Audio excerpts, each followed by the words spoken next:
Hey, darlings. Right. Time for me to advance yet more story. Here we go. Still seems good.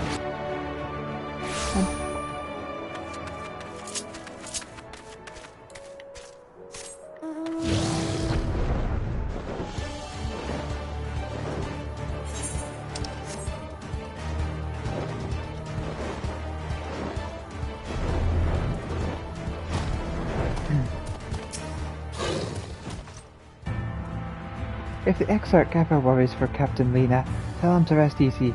We're all looking after her, just like she looks after us.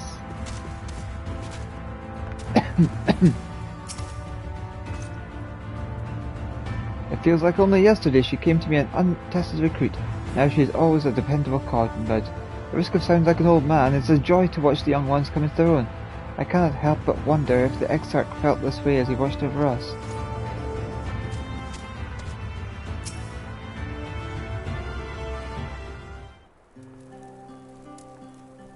Yeah. Elita, you have returned.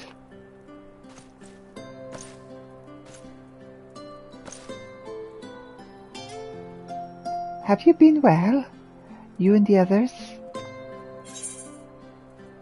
As well as can be.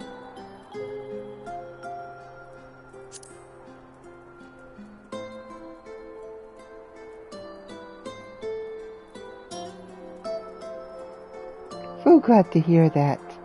I trust my lord's enjoying himself.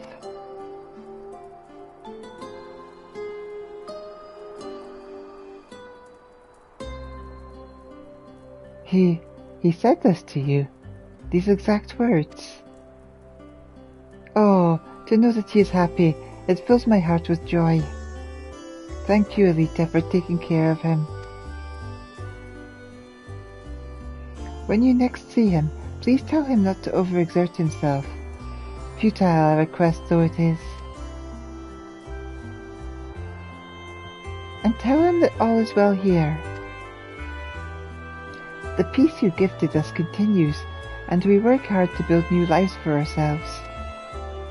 In the course of this occasion, we occasionally bicker, but we've never been more optimistic for the morrow.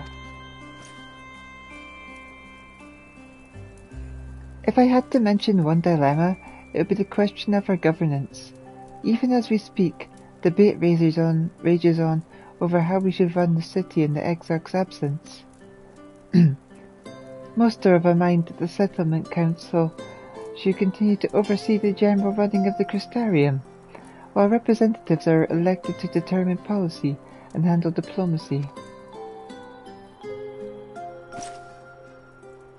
Thus far, nothing is set in stone, but however we choose to proceed, we will not replace our Lord. No one ever could.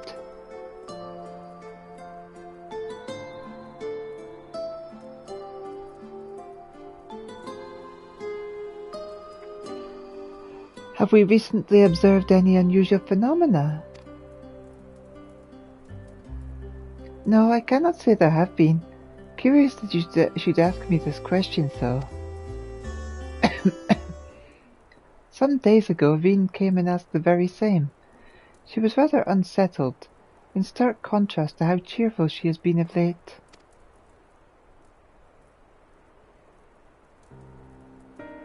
She and the other Crystarium youths just hosted a festival, you see. It proved so popular that there are already plans for another celebration, one much bigger than the first. Between her preparations for the festival and the restoration of the empty, she struck me as happy and full of life.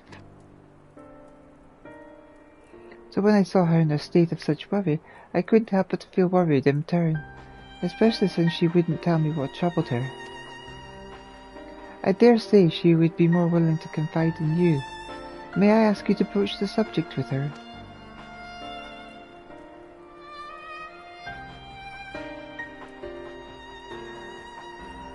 You wish to enter the Umbilicus? Very well, I shall fetch the key at once, and take the opportunity to find Veen. Please wait for me in the city, in front of the Cabinet of Curiosity, shall we say. I will be along as soon as I can.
The follow-on event cannot be skipped.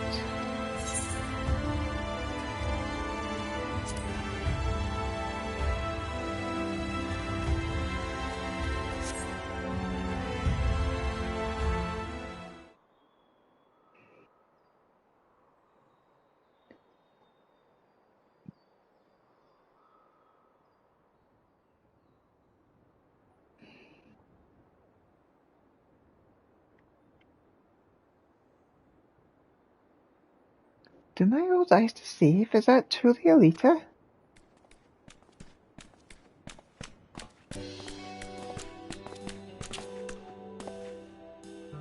Ha! It is!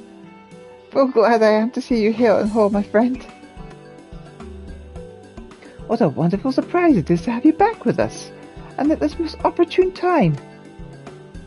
In case you haven't heard, we're planning to produce a tome chronicling events from the Flood to the Knight's return. For this project, we intend to draw upon records kept by the world's peoples.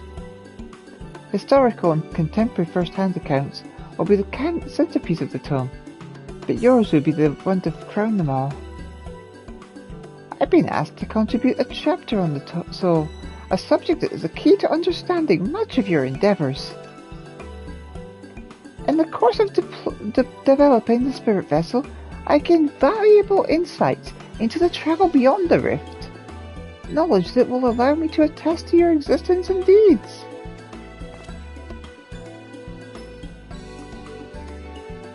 There is no end to the questions I would ask you, but if you could indulge me just one for now.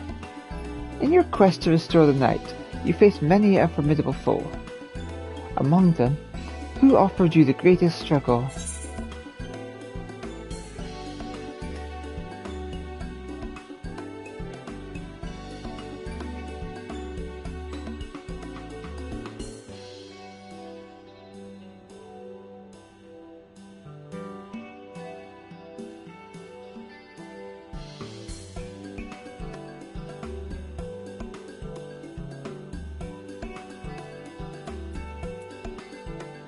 This may come as a surprise, but...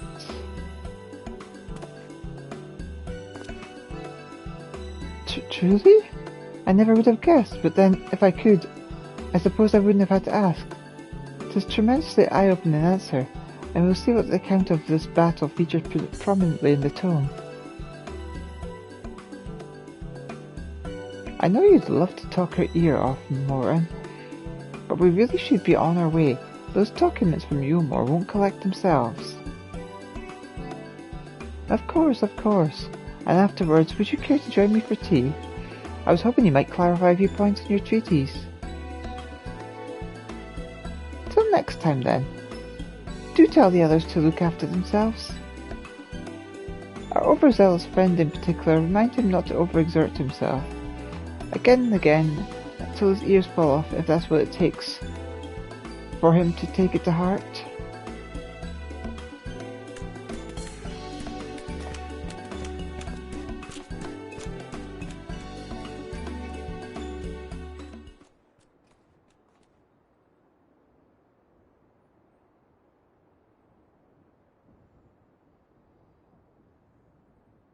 Huh? Is that the Warrior of Darkness? It's her! It's really her! What are you doing here? If you're going to battle, I can give you some medicine. I made it myself. Best not, Riki. You'd only give her a stomachache. We've come to see Morin to get his advice. One of the guards finally agreed to teach us how to fight, but first we need to choose a fighting style. While I know that I want to be a mage, Arkell isn't sure. Magic isn't really my thing, so I was thinking of taking up the axe or the sword, or maybe the bow. They all seem alright, but it's so hard to decide, so I thought I'd ask Morin. He seems to know lots about things.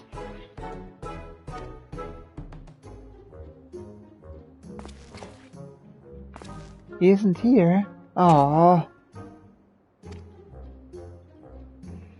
Oh ho! Why don't you have the Warrior of Darkness choose for you? Oh, ooh! Why don't you have the Warrior of Darkness choose for you? What do you think suits Arkle best? Axe, sword, or bow?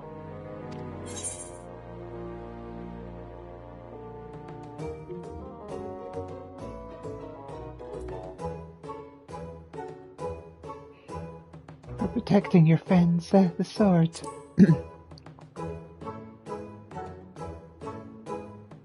Sword. If you took up the sword, you could be just like... Brendan, the Warrior of Light. I love that tale. Let's borrow the book today. It's really popular, so I hope it's still there. Thanks for helping me decide, Warrior of Darkness. I'll start with that style, and maybe try something else later on. And when I get really strong, I hope to have a bout with you.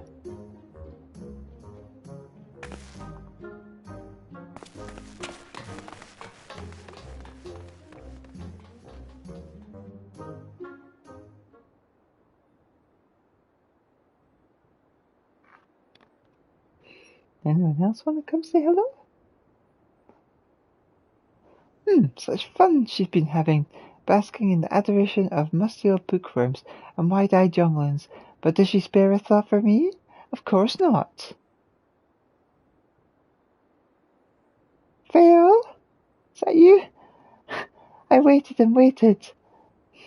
But she won't so much acknowledge the presence of her beautiful branch, even though they're right here. Such a heartless thing our sapling is. Cold, cruel, and heartless. Oh, I'm not heartless. I love you, Fail.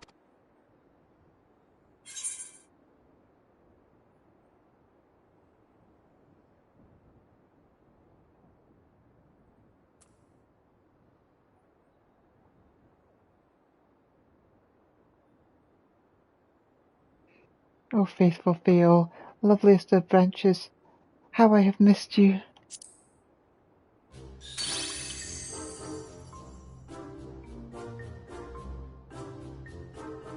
If you truly missed me, you should have cried for me at the top of your lungs the instant you arrived.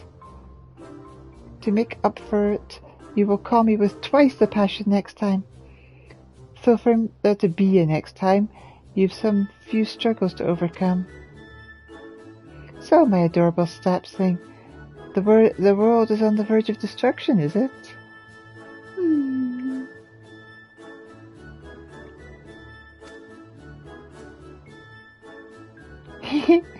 How do I know this? Joined as we are, spying on you as simple as sliding down the back of a rainbow. Would that I could aid you in your quest, but the fate of we fae folk is bound to that of the star. Whither it goes, so too do we follow, such is our way. The most I could do for you is spare you the pain, by gifting you the sweetest of eternal dreams. But if escape's not to your liking, you must struggle with your fellow mortals. Ah! But here are the ones you were waiting for. I wonder what manner of conclusion waits at tale's end. Oh, don't go!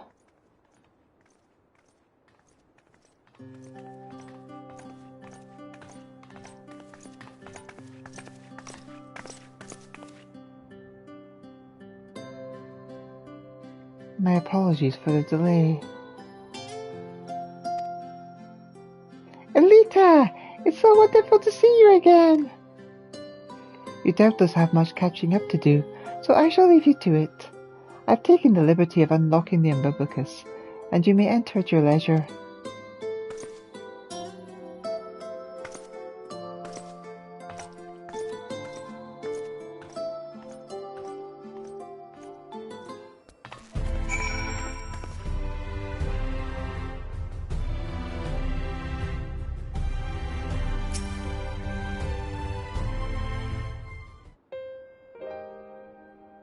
I'm relieved to hear everyone is well. I've had this feeling, like a pit in my stomach, and I was afraid that something might have happened. Well, you're not too far from the truth. Maybe I'm overthinking things, but it's just that. I'm the Oracle of Light, but I've never spoken with Heidelin, never once heard her call. Even so, I've always had this feeling deep inside me, a connection to something immense. These past few days, though, that connection has wavered, as if that immense something was distant, then close, then distant again. And then the other night, I was jolted awake by the feeling it had been completely severed. Wanting some fresh air, I went to open the window, and to my horror, the sky was ablaze like during the star shower. Ah, so you've seen it too. But then I blinked, and everything was normal. The next day no one said a thing. No one else had seen what I had seen. As far as I could tell, nothing was out of the ordinary. I began to wonder if it was a figment of a half-remembered dream.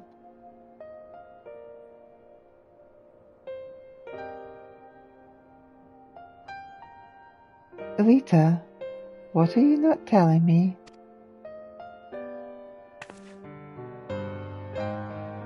I have to know, please. It doesn't matter how terrible it is.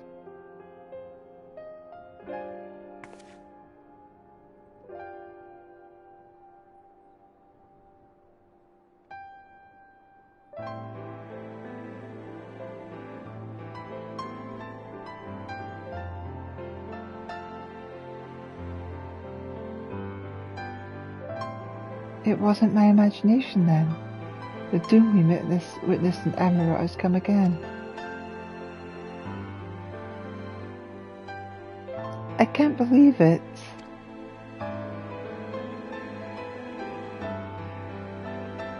Like I told you before, all is well here in the First. So don't worry about us. Please, look only to the threat before you. We're fine right now, and even if we weren't, we've learned how to survive. Should the final days reach us here as well, you may be assured we won't go quietly. No. We'll hold on until you can find a way to save all our worlds. So long as you continue your fight, so too will we, united in purpose beneath a blazing sky.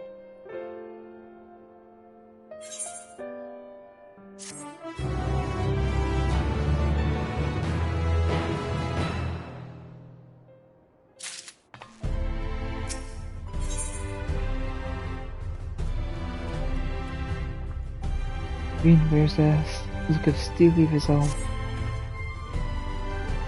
You're headed to the Biblicus to consult with Elizabeth, right? I'll do some consulting of my own and speak with Lena. Decide how we might best prepare for the final days. So it's farewell for now, but we'll see each other again, I'm certain of it.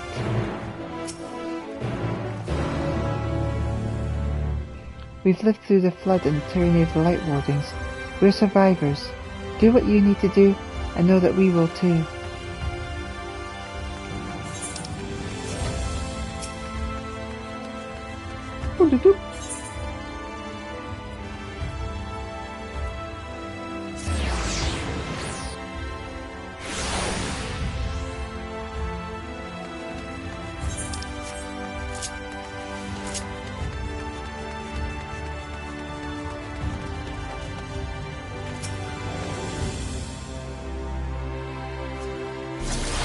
Ah, Mistress Elita, welcome back. The captain has told me all. Give the word and I will show you to the ocular.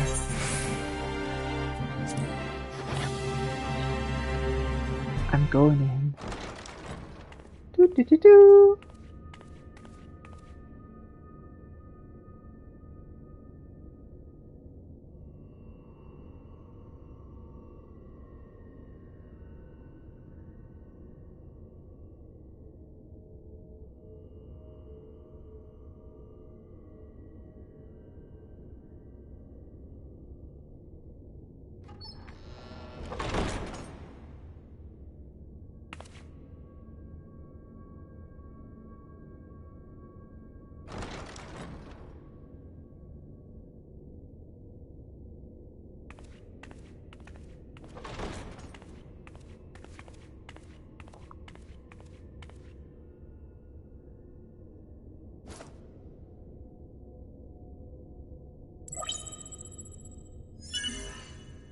Biometric authentication complete. Please state your business.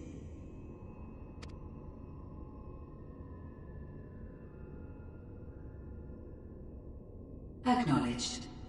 Reinitializing Circus Tower systems. Searching for Elitibus entity.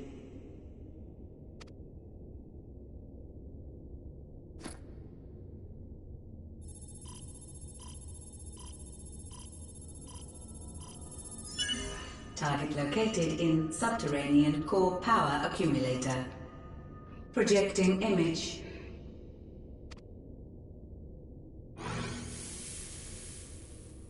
My home. My friends.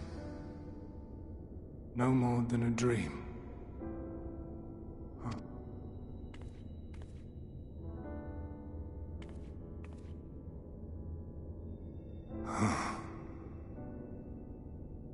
You. Why have you awakened me? I no longer sense those places beyond, or Lord Zodiac. You must explain all.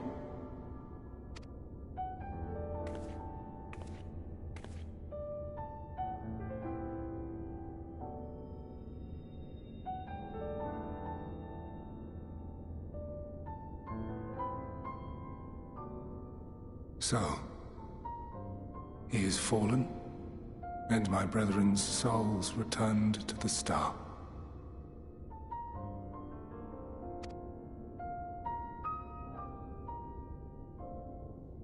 The doom we sacrificed so much to prevent is come again.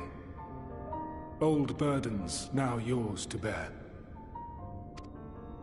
But if this is Fandaniel's design, then I, as Elidibus, have a duty to fulfill.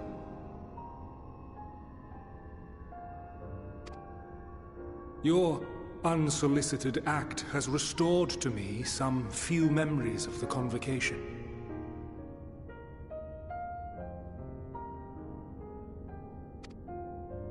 Such knowledge as I have, I will share.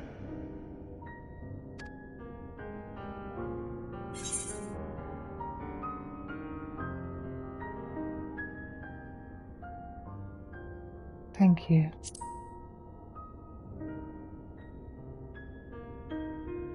I do this not for you. I merely perform my duty, as I have ever done.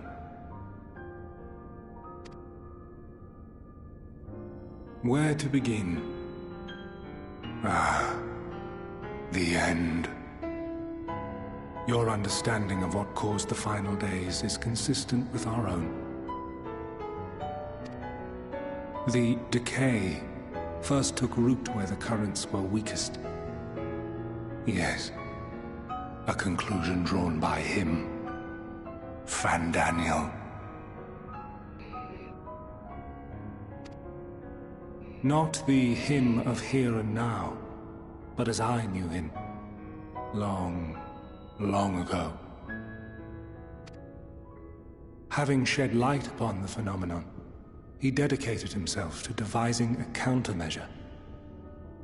Were it not for his knowledge of the Celestial, we would never have made the connection, and thence forestalled the final days. And though he inherited that noble soul, how different this last incarnation, so consumed by self-loathing and hate.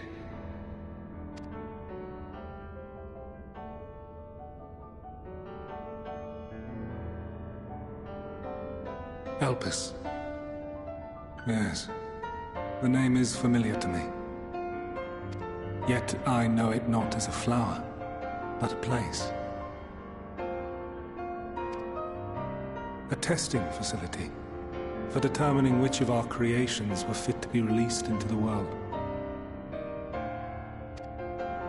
Many worked there, and before joining the convocation and assuming the title of Fandaniel, he was their chief. He was Hermes.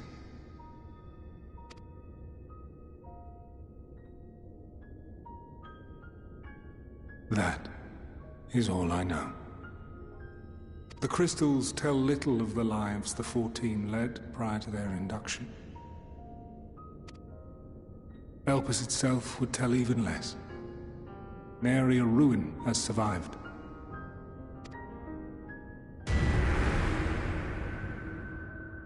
Wait. I saw you there. In Elpis. No. I did not. But I did. I did. A lingering trace of impossibility. And a truth that fills my heart.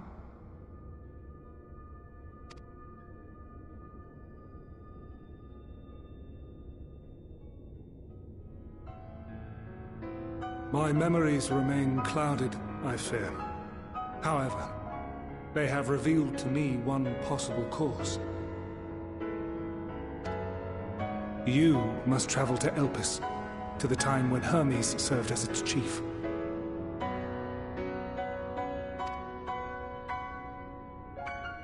In glimpsing the Exarch's memories, not only did I make his summoning magic mine own, I also mastered the workings of this tower, which, having absorbed my empowered essence, now harbors an abundance of energy. As such, I believe I can deliver you unto the past, unto that place and that precise moment. Given the eons that must be traversed, the gateway will not be fully formed. Your form will be less tangible still than those warriors of light I had summoned. In all likelihood, none will be able to see or hear you. Yet even should you manage to interact with others, you will be unable to effect meaningful change. For the reality you wish to save, the reality to which you must return, exists as a result of the final days. You cannot reshape the past to undo the tragedies of the present. Cannot unmake the sorrow and suffering fated to come. In full knowledge of this, will you still entrust your life to your foe and make the journey? We're not really enemies anymore. Very well. I shall cast you unto the river of time. Let this be my final act. You must input the commands. I no longer have the authority.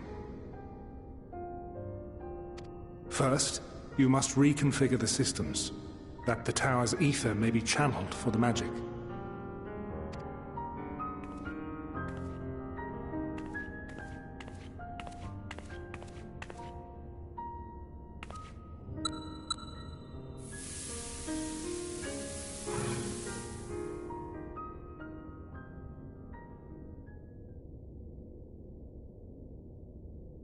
The preparations are complete.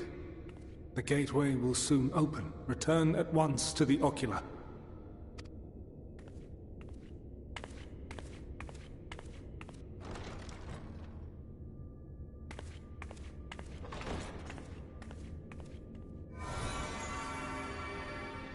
All appears to be in order.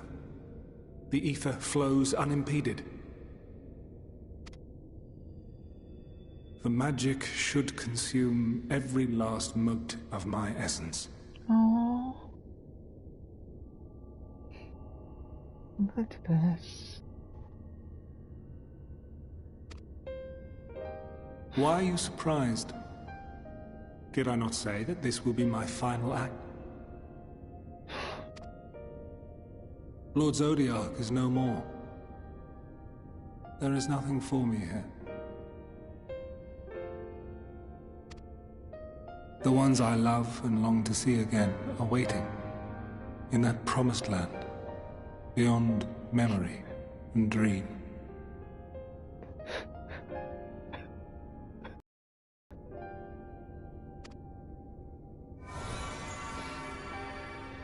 Now go, warrior of light. Go, and do not look back.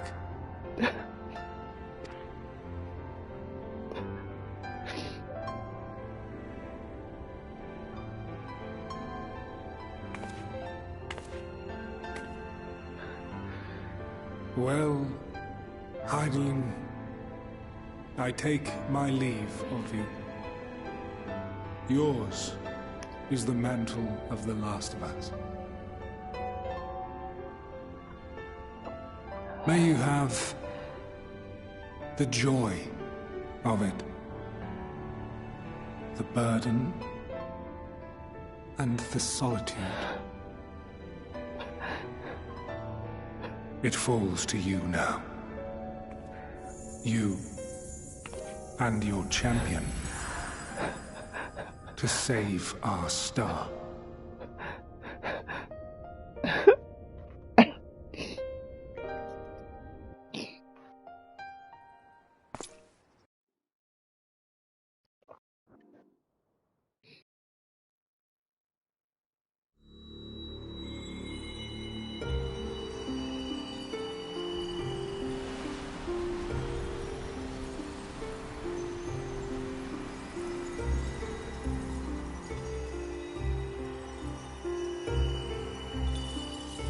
Where's Elita swimming to?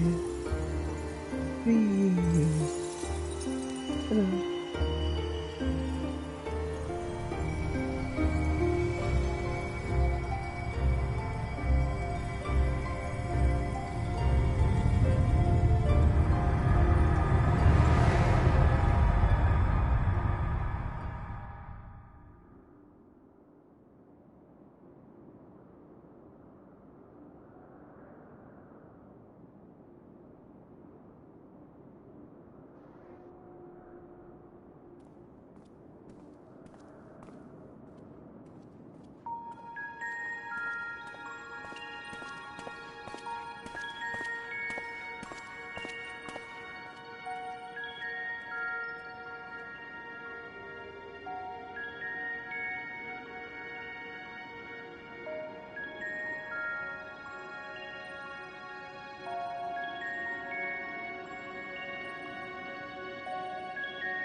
Spice's remnants of netherite, wrapped it as possible to attune with it.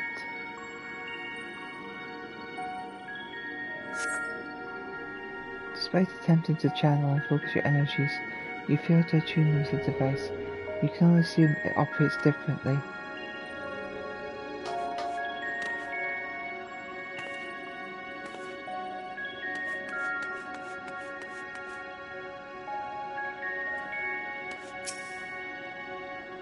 The man stands dutifully by the etherite-like device, a guide for this facility in all likelihood. You attempt to get the man's attention, but if he sees or hears you, he gives absolutely no indication. As Elizabeth warned, it appears your form is intangible.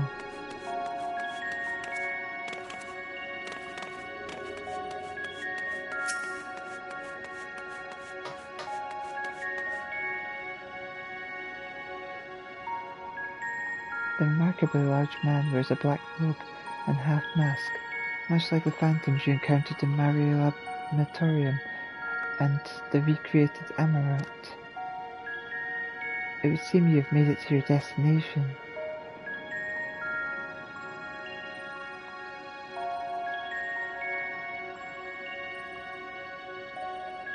They gesticulate wildly and shout all manners of greetings and obscenities, but the man does not so much as glance in your general direction.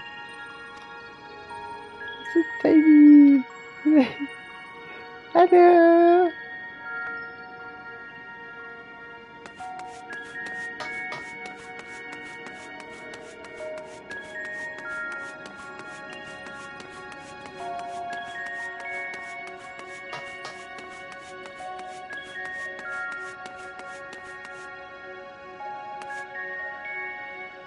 Hey.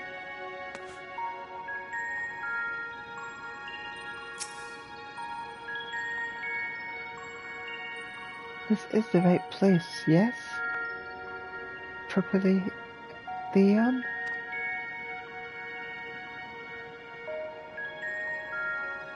Judging by the woman's words, the faculty is called Proper Leon.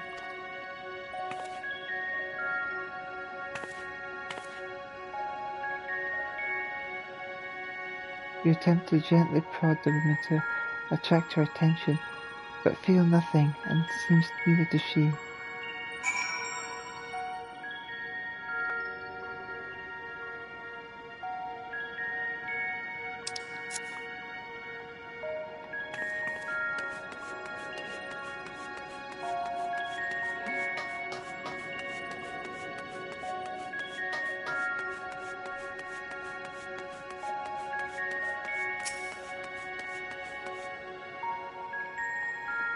You suspect this door leads outside, but how to open it?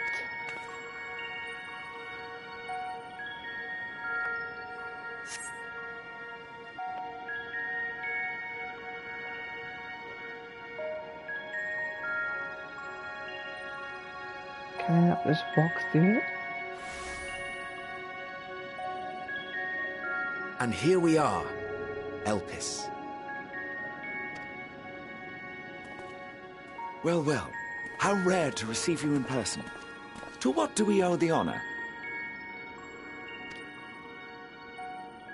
Oh, just a few odd tasks. We'll be here a while. You're welcome to stay as long as you see fit, of course. As a matter of procedure, however, I must ask that you kindly remove your masks.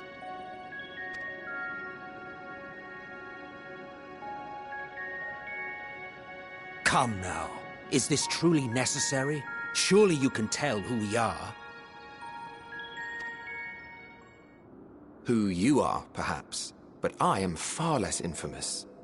Regardless, if we do not follow protocol, 'tis our hosts who would be held accountable. So, please, do favor us with your handsome face.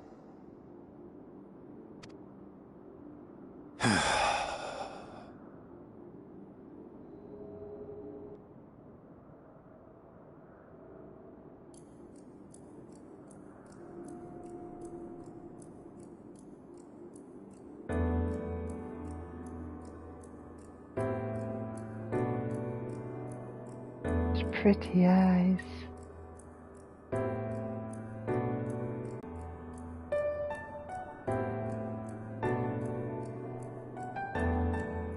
Satisfied?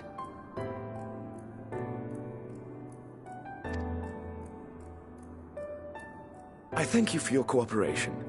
You are free to go about your business.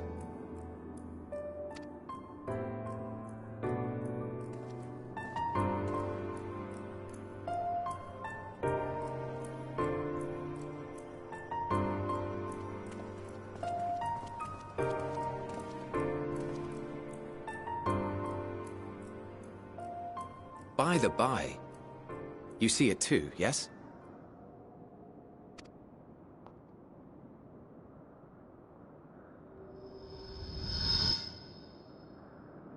I haven't the foggiest what you're talking about.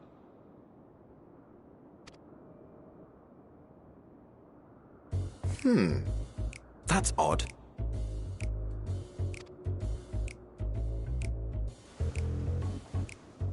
Hey! It's right here. A bit thin in the ether, but there's no mistaking it. The color of its soul is almost identical to Azem's. Do you suppose she created it? Rather unusual for a familiar to have a soul, though.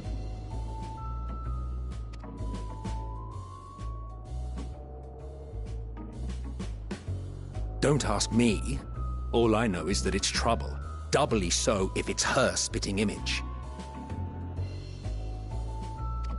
Hey, what's that So supposed let's to leave mean? it be. Come now.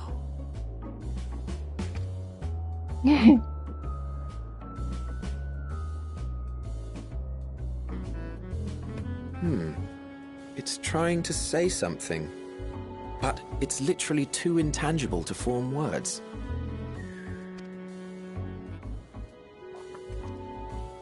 Why don't you give it some ether? Spare a snifter of your bounteous reserves.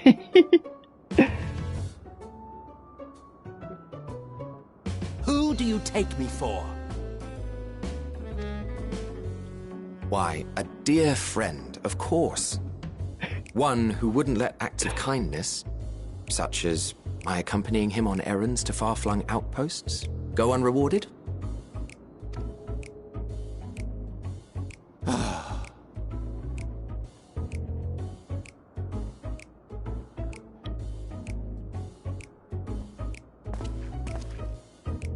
I suggest you close your eyes, or this may be unpleasant.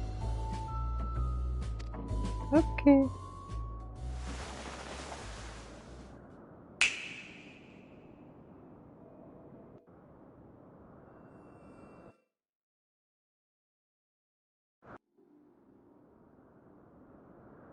You may open your eyes.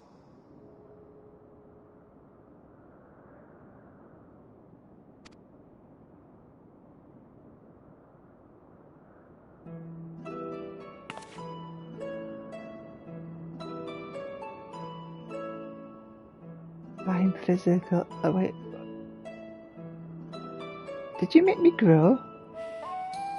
Oh, you even adjusted its size. I liked being tiny, so. No, make me tiny again. The better to indulge your whim. This way, it will be easier to communicate. I liked being tiny.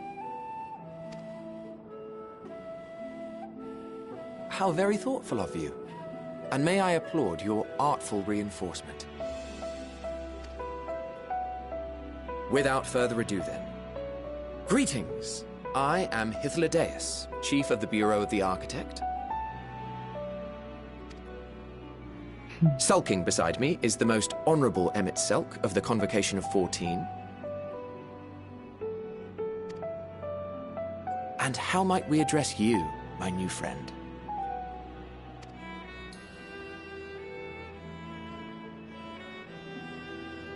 A fine name, and I'm pleased to see you understand our words. So, tell us, whence have you come? The thinness of your essence suggests you weren't created here.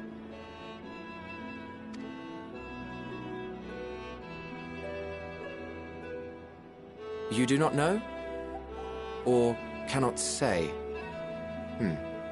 Allow me to ask a different question, then. What brings you here?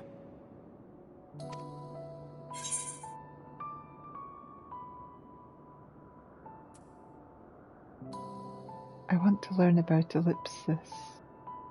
Elpis.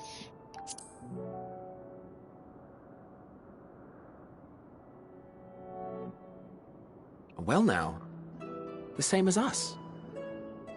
Perhaps Azim wished to come too, but had to settle for a familiar. If she truly wished to be here, then she would be.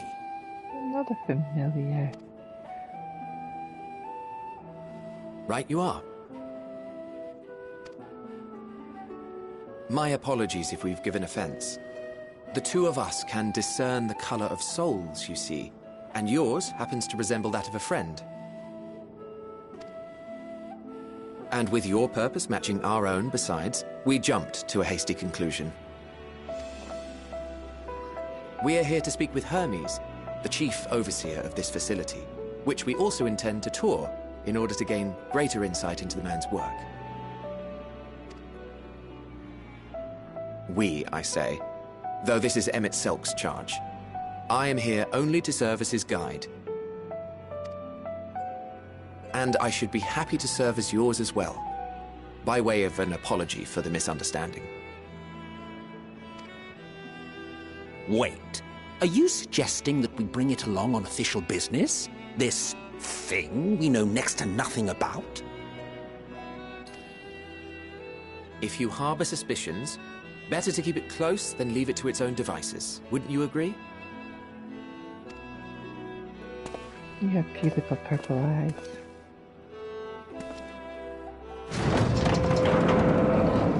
Besides, having a mysterious life form in tow is the norm rather than the exception here.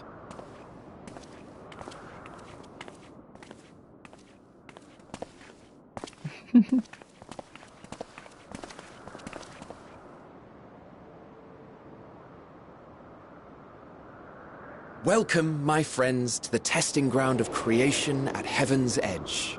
Elpis. Oh. Wow.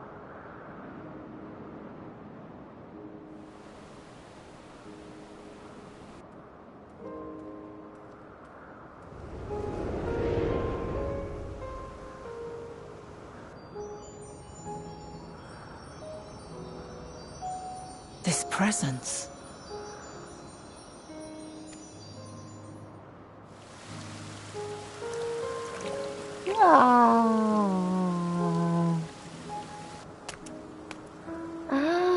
Hermes! Visitors! We have visitors! She has pretty little wings on her head.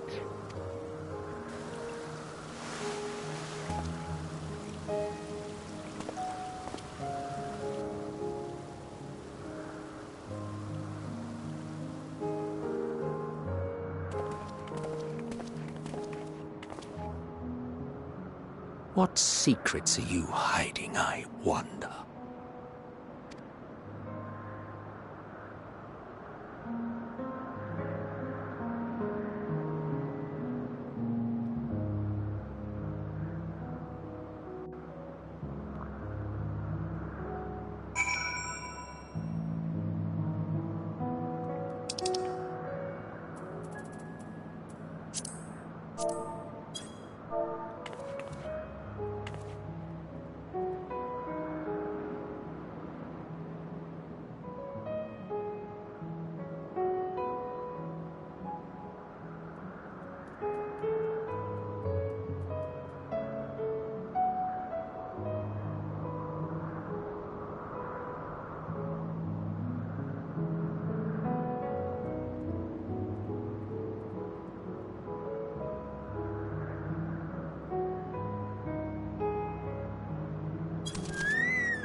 I wonder if I can tune to this.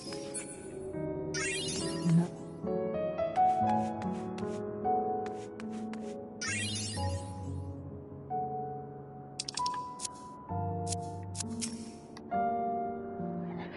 My friend's supposed to pay me a visit, but there's still no sign of them. Perhaps they're too absorbed in their research.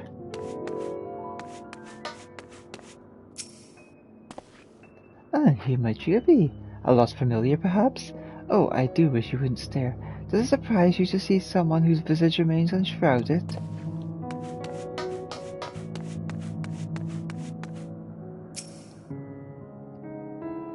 Pardon? Why, yes, this is Properlian. I know not where you intend to go from here, but might I suggest waiting for your master?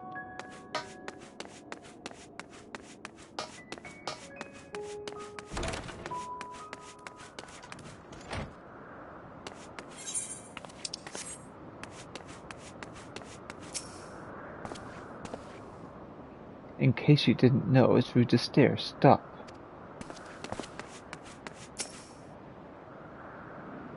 Those researchers are from the Academia Andir's words of Halmut here to observe the state of the local flora. I wish they would give equal attention to the ambient environment, specifically how much noise they are adding to it with their little debate.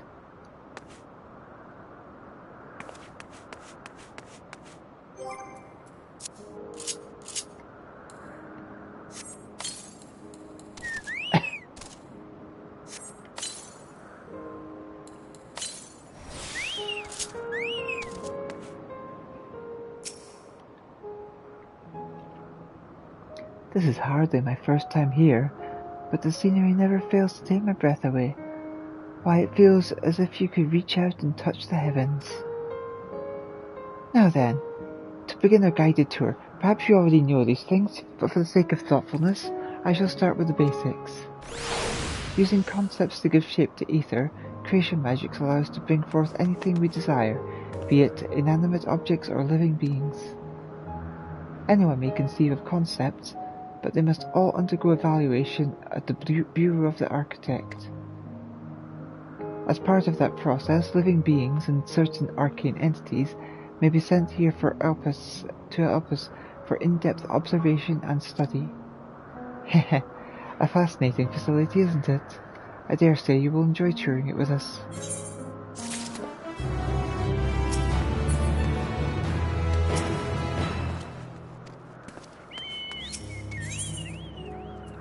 Ooh, present. Hephilodeus is looking you up and down. Now then, our friend Hermes, aside from overseeing the facility, he also conducts his own research. Chances are he will be at the main observation hub, so let us seek him out there first. Attired as you are, however, you stand out a little too much. Our DM itself wishes to keep a low profile for this errand, so... Do you know how to make a robe? The basic concept will do. I do know how to make a robe. I'm a lovely weaver. It's like, if I can't make a robe, what the heck? No? In that case, Emmett Selk? No. Your whim, your responsibility. You're getting not another thimble of ether out of me. The way he scrimps sometimes, you'd think he was the nigh bottomless font of magic. Very well, I shall make the robe, but perhaps you can assist. Come, let us search for the requisite material.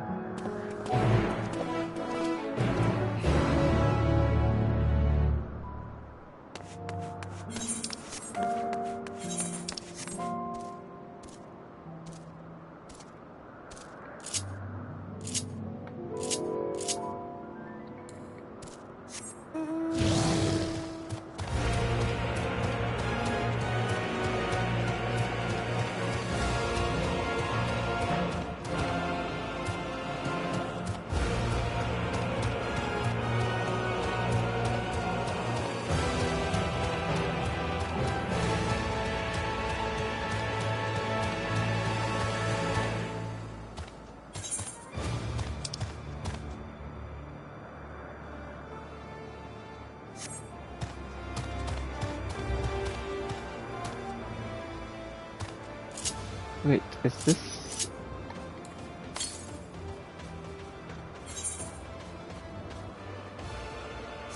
Oh my goodness.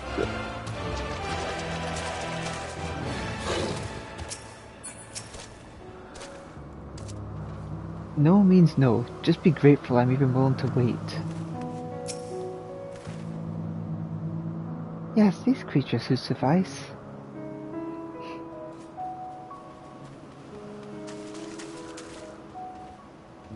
An etheric rope. I want you to use it to capture, shall we say, 2 Petaloridae. There are 3 species here, I believe. Any 2 different kinds should serve. Now, I should mention that the strength of rope is tied, no pun intended, to the strength of its user. As your ether is thin compared to ours, you'll need to weaken the Petaloidea first. Good luck.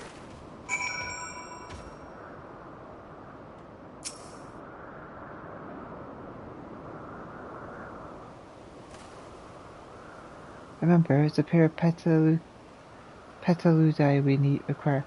Any two different kinds should serve.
You've caught the petaduli?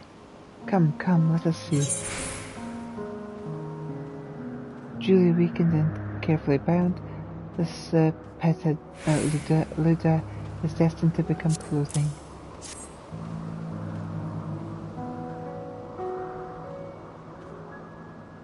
Yes, these fine fellows will do nicely. And now for a spot of reversion.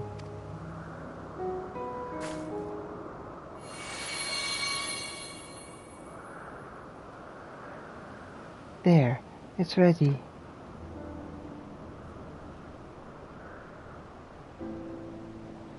It's nothing fancy, but then we're trying not to stand out. Try it on for size.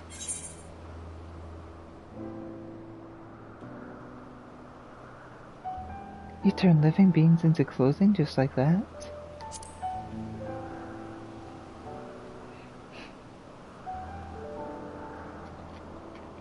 Well, not just like that. You need to revert them to their constitution ether first. Unless you wonder why I asked for two species, it's due to the difference in their etheric balance. Blending them allows us to produce garb with superior etheric stability. Well and good to disguise and educate it, but it won't fool anyone who can see worth a damn. Fair point. But at the very least it should spare you unwanted attention from casual observers.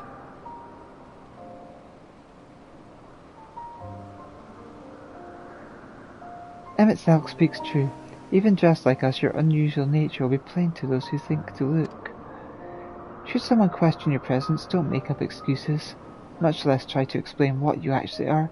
No, best to simply say that you're familiar. The question is, whose?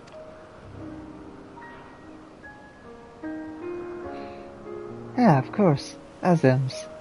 If you say you belong to her, people will give you the benefit of the doubt for any and all outlandish behaviour. Exploiting our associate's absence? For lack of her presence, absolutely. Were she here, she'd have been the first to propose the idea, and you know it.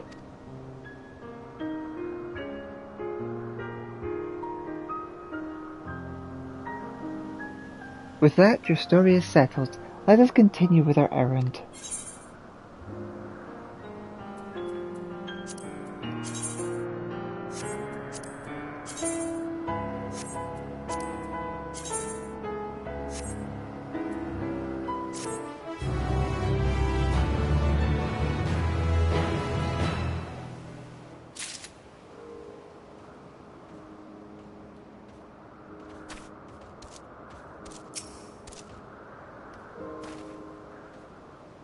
As dubious as it is, passing you off as unfamiliar is probably the best approach. Should she take offense that others so readily believe her recklessness is to blame, she is welcome to mend her ways. Pass as a child in your original size, I think not. Augmented or no, your ether is still far too thin to be considered normal.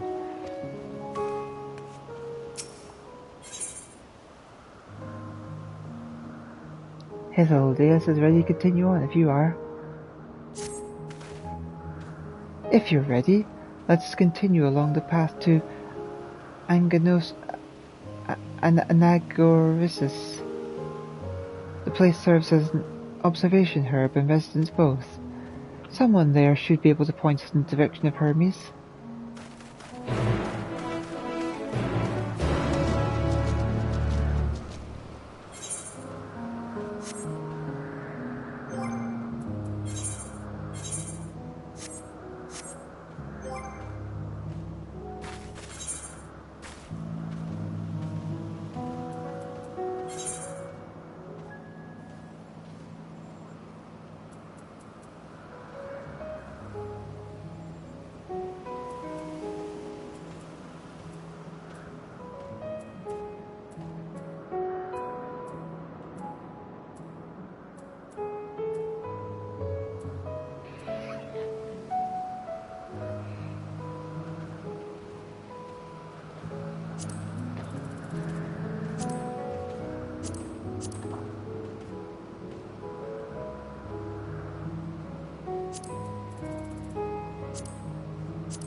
Oh, there's a very few places to go around there.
Extraordinary.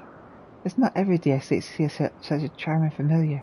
Why, I'd much rather observe a pretty thing like you than all those brutish creatures everyone insists on making.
There is never a duo among the Orali. Their fondness of minerals makes them highly unique, and dare say they will be no less popular.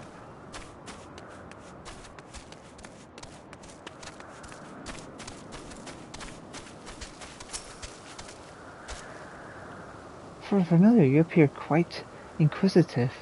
Perhaps you were created to learn. Well, if there was anything you wish to know, I'd be glad to explain.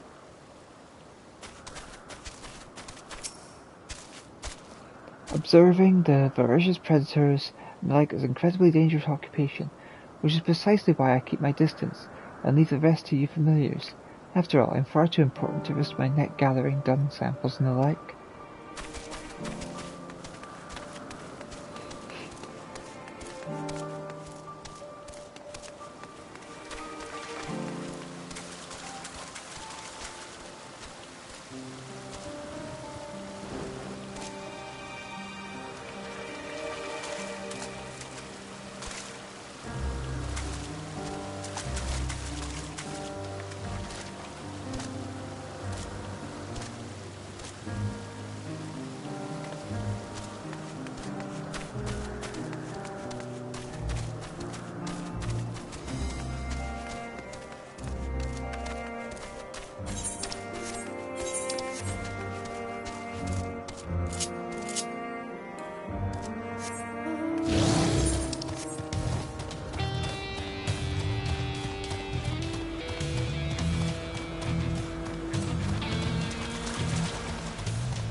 My, what a curious familiar!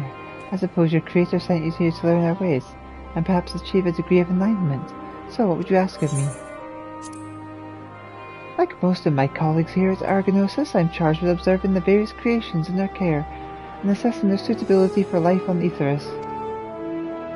It's an enormous responsibility, of course, though the sense of achievement from bringing a new species into the world makes it all worthwhile. Anagarissus is one of the most important facilities in Alpus. It is here that we ascertain the various methods, merits and shortcomings of the various flora and fauna in our care. It derives its name from the ethos at the centre of our work, that being the discovery of the creation's true nature. Only by allowing them to coexist in an environment such as this do they reveal unto us the essence of their being.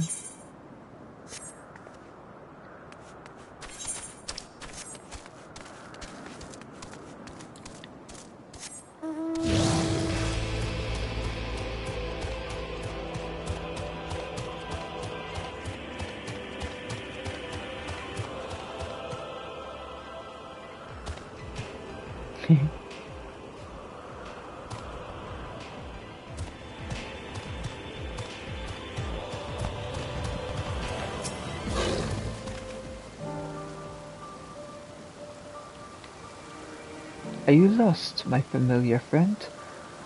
Angarosis is not the safest place to wander unattended. You had best return to your master's side.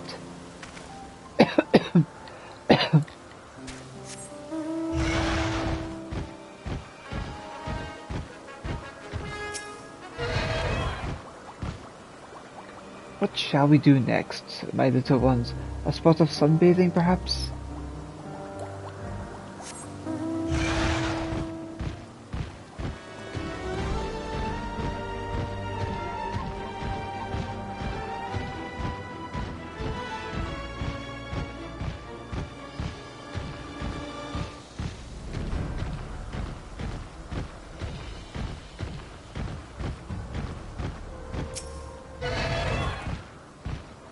So much to do, so much bother involved in getting it done. I could have a familiar perform my duties instead, but even creating one in the first place is far more effort than I'm willing to expend.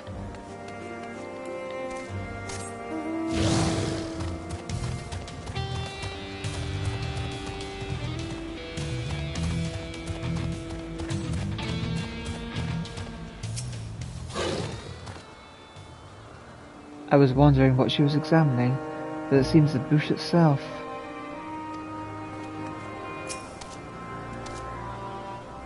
Let's see if this observer knows Hermes' whereabouts.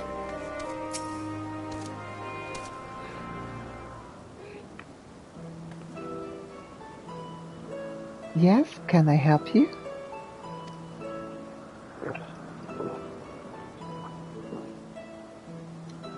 We wish to speak with Chief Hermes. Do you know where we might find him?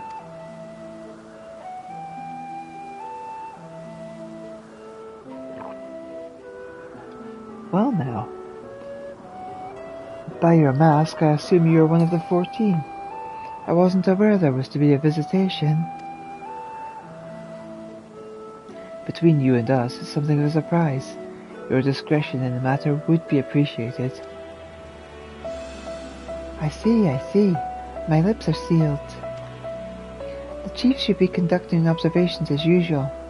His focus of late has been the aquatic creatures, so I expect you will find him at one of the pools here. The pools, you say? Many thanks, and apologies for disrupting your work.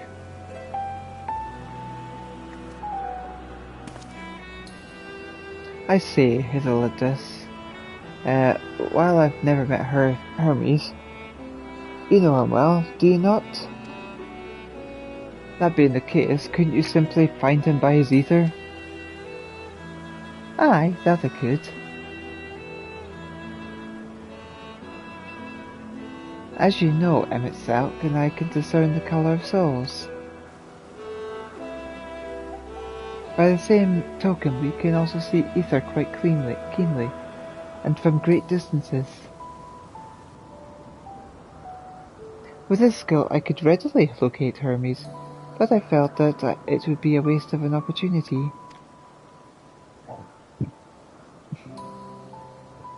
We're here to perform an assessment after all. By searching the ordinary way, we stand to gain insight into Elpis and the man in charge of it. This is as much for your own enjoyment, like or not, but point taken.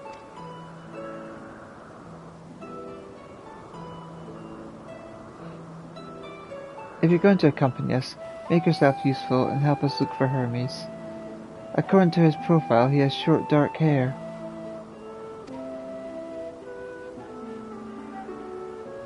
So you know, it's because we're in Elpis that we don't have our cowls up. A special exemption due to the need to be aware of dangerous creatures. Elsewhere, we do not exhibit our individuality. It's unseemly.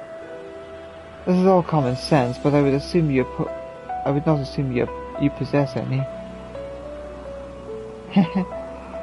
It's a rare treat indeed to be able to search for someone by their appearance, and I thank you for humouring me. Come, let us find our man.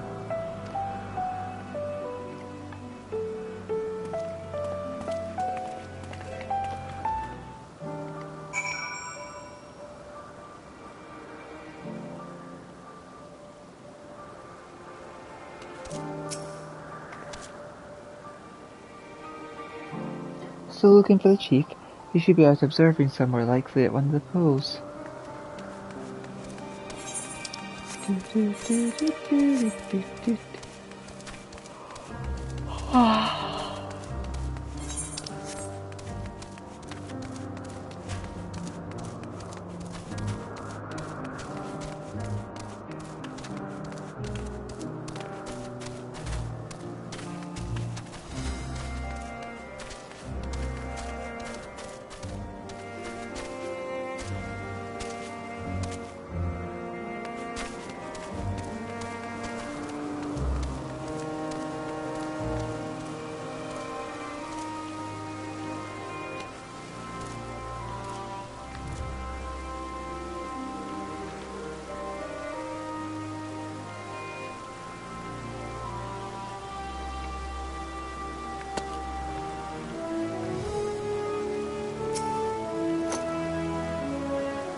They have such funny faces.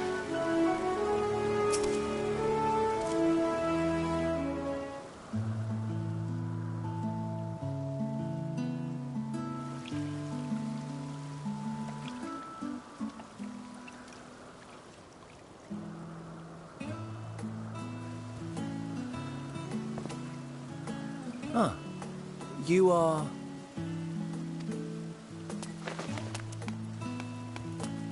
Oh, Oh, you are adorable. different. You're different too. You and me. We're alike. Friends. I want to be... Yes. Wait. Please. Wait.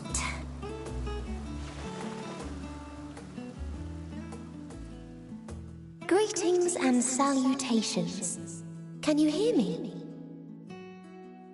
Do not be alarmed. I mean you no harm. I wish only to hear your words, share your feelings, and know your thoughts. May we please be friends? May we please be friends? Aww. Ah, I see you found him.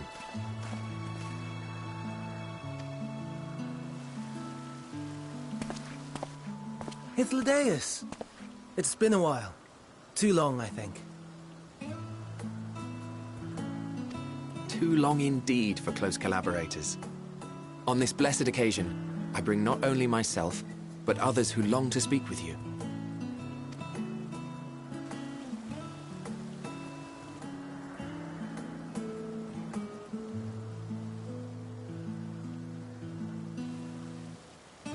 You are of the convocation. Emmett Selk at your service. Do I have the honor of addressing Hermes, Chief Overseer of Elpis? You do. You have traveled far for it.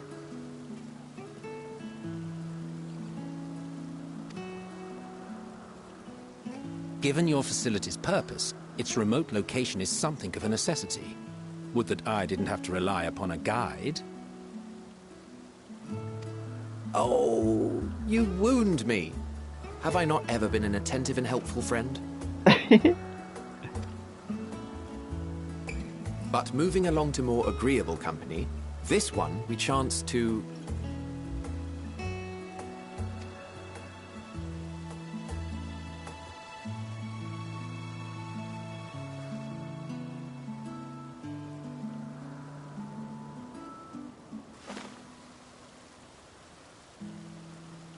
Well, you certainly have her attention.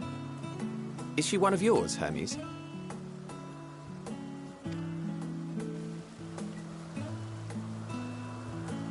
Her name is Meteon. It means shooting star.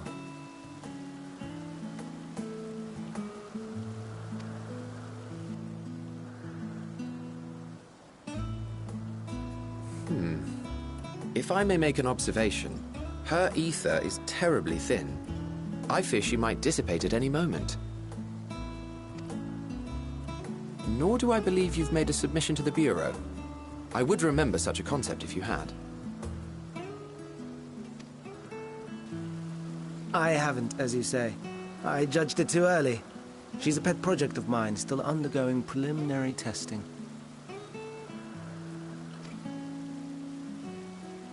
But rest assured that I will attend in person ere long.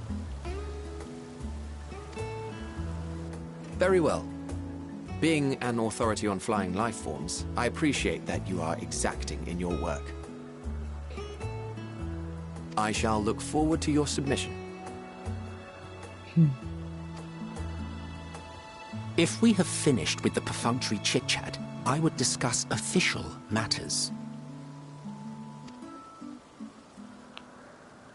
By my coming, I trust you already anticipate the subject.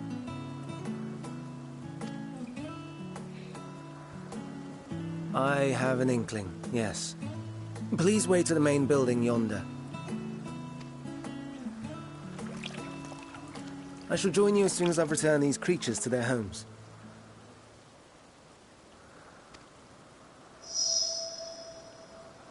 What's wrong, Hermes? The Namistoma is missing.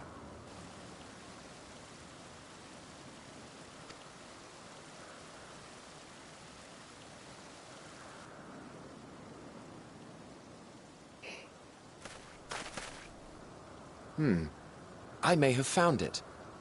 A creature with the self-same ether as those there, nestled in the boughs of a tree outside the grounds.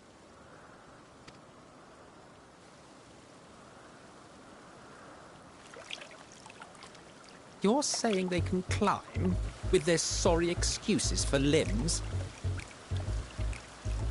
It's too adorable! Pet, pet, pet, pet! Look at this dopey little face!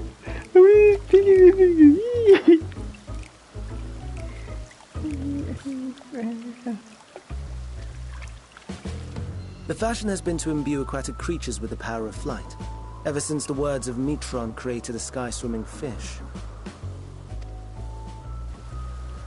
The Ambistomas too can fly, if only slightly, and they could conceivably climb a tree. Whether they can come down safely, however... Excuse me.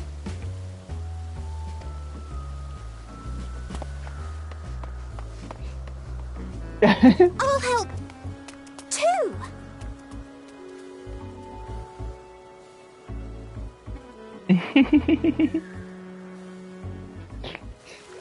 And what are we supposed to do with this lot?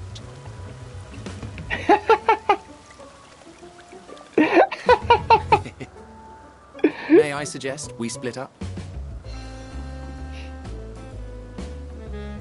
If you would be so good as to assist Hermes, Emmett Selk and I shall keep an eye on these adorable creations in the meantime.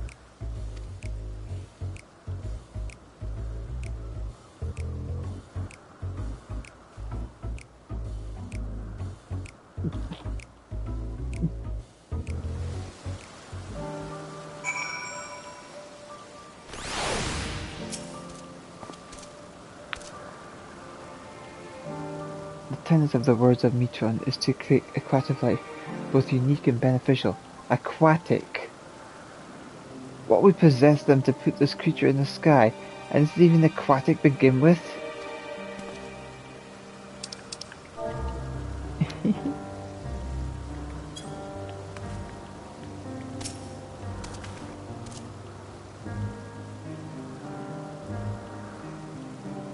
The Ambiostoma was submitted to the Bureau not long ago, and I'm pleased to see it's found its way here. We'll make sure these little ones don't wander off in their adventurous like their adventurous fellow. Go lend Hermes a hand.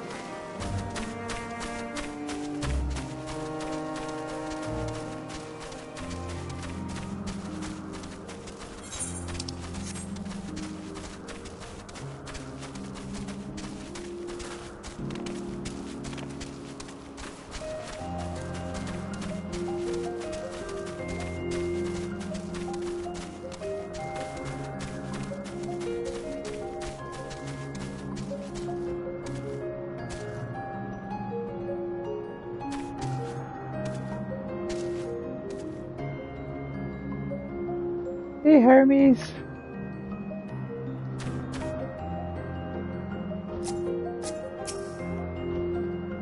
Hermes, are you alright?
seems Hermes and Meteon have found their quarry, a creature known in this age as an ambiostoma. Yet though it has been safely extradited from the tree, Hermes appears to have found himself in quite the predicament. The ambiostomia. Hermes saw it high up a tree. He climbed up to get it, but it jumped on him and he slipped.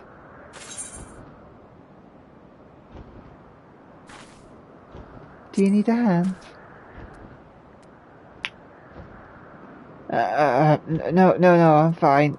Just if I was so embarrassed. Now, for your own safety, please stand back.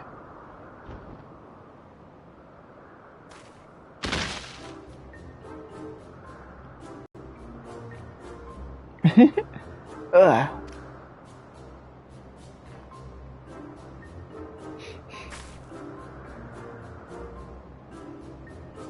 Hermes, are you alright?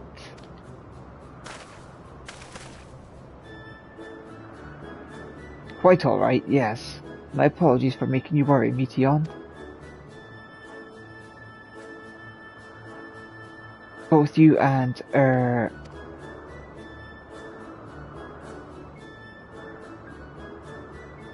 Elita Draconia, you are called. An intriguing name, somewhat reminiscent of a new creation. Thank you for coming after me.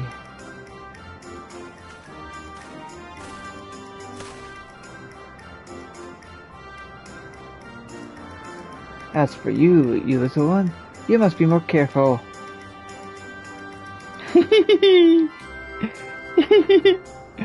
You may be able to fly, but it doesn't mean you can't fall and hurt yourself.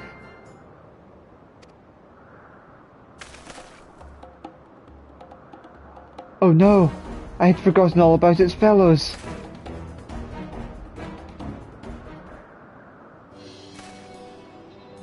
Truly, what a relief. I must thank Emmett Selk and Hythlodaeus when I return to them, but first, with the distractions out of the way. As Chief Overseer of Elpis, permit me to welcome you to our facility. I hope you will enjoy your time here.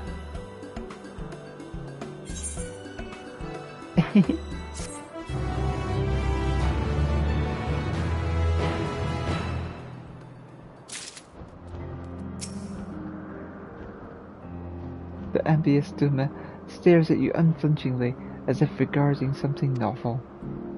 Regarding it in turn, you notice it appears to be floating, if ever so slightly. Oh, I want it. It's so cute. I'm glad they're safe, Hermes and the ambiostoma.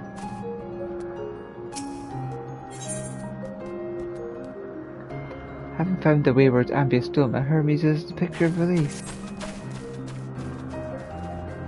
Well, we mustn't keep the others waiting. Let's return to Angonoris.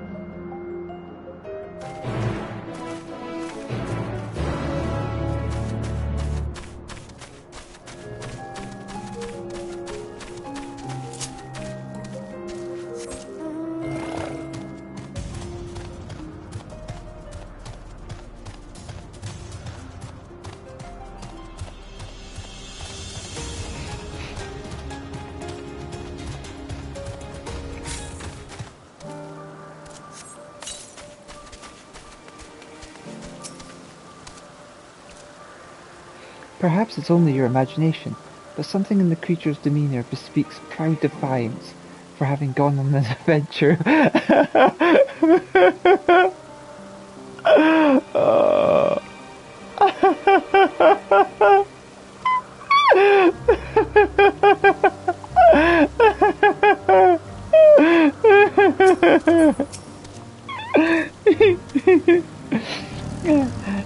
Some creations stay outside.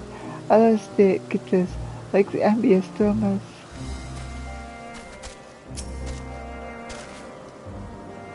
It was blissfully uneventful in your absence. The little ones were on their best behaviour. No more errant creations to distract from matters of actual import, I trust.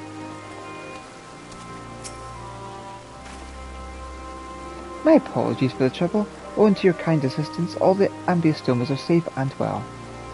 I'll be presently sending them back to their space. If you would go on ahead to the main building.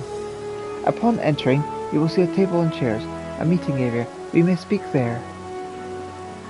Very well. Take care not to let the creatures slip away again.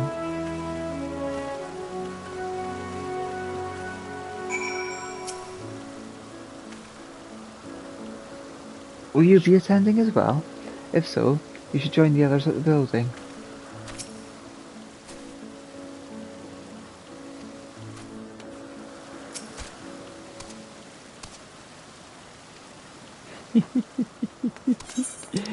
Oh,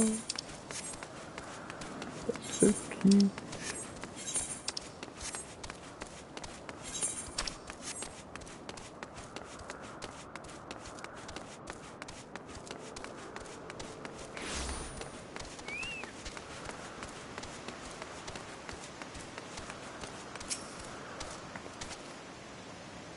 I've decided to open up shop to keep my little creation fed. My wondrous wares can be yours for the right amount of bi-coloured gemstones.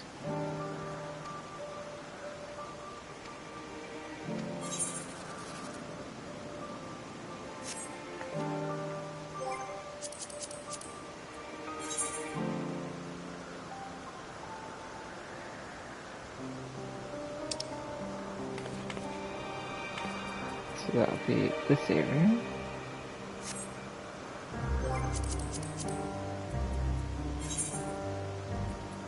That area. Let's see.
I still have a lot to do in Labyrinthus.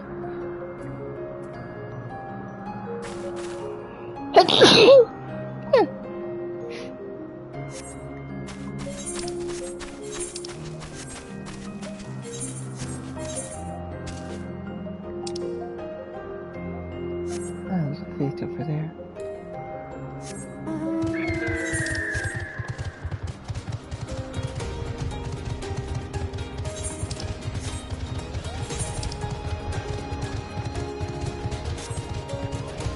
No, I need to get to that fate.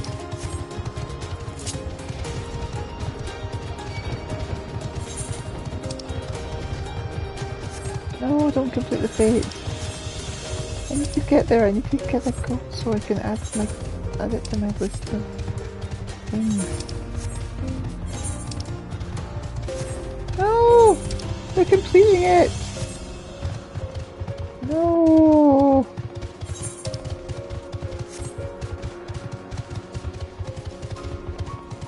I need to know that shared fates exist here.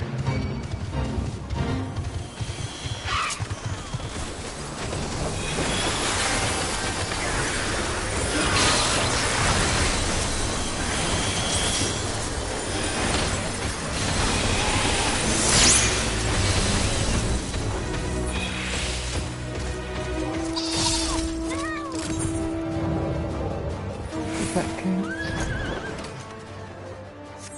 Yes, it counted. Ah, thank goodness.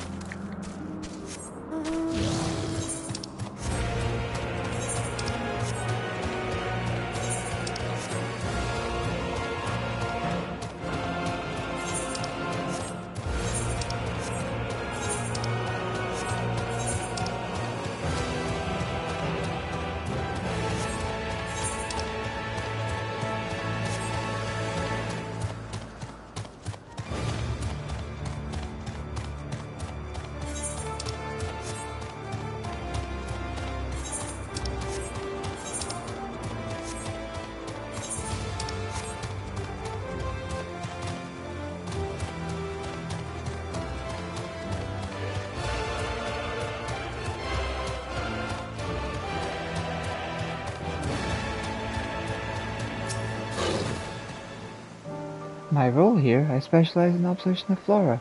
Some of the larger species, such as trees and forth, continue to grow over the course of many centuries, which requires a great deal of patience on my part. Thankfully, I'm quite content to spend my days in these idyllic surroundings.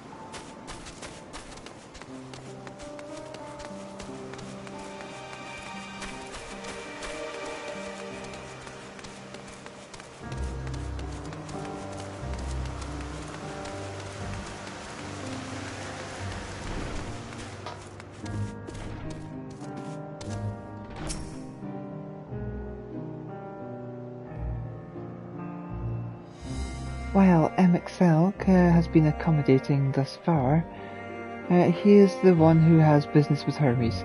If you wish to attend, you will have to ask his permission.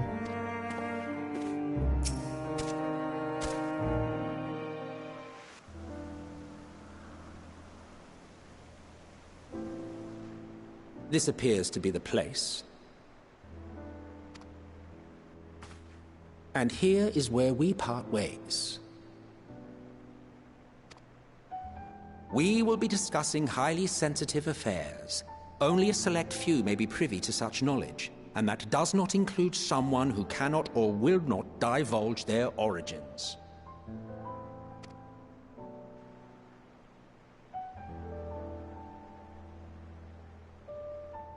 What?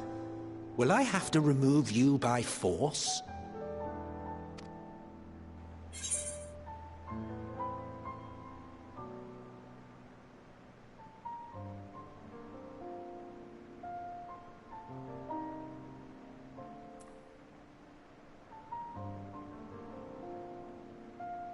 There are reasons I cannot speak freely.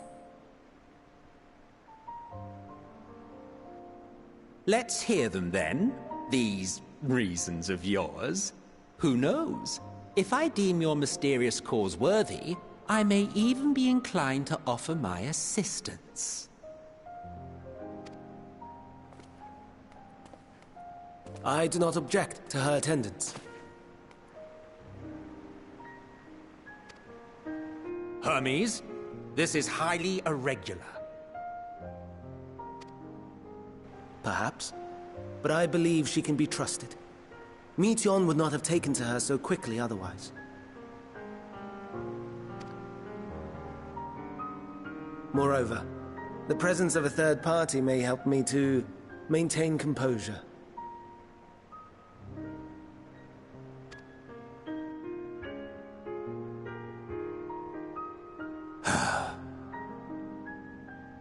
As you wish, then.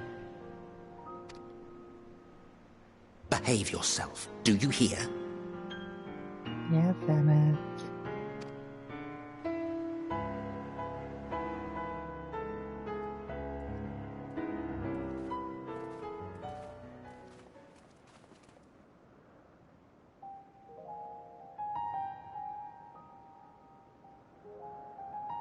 So, it's finally happened, then. Aye. Van Daniels declared his intention to step down, and named you as his preferred successor.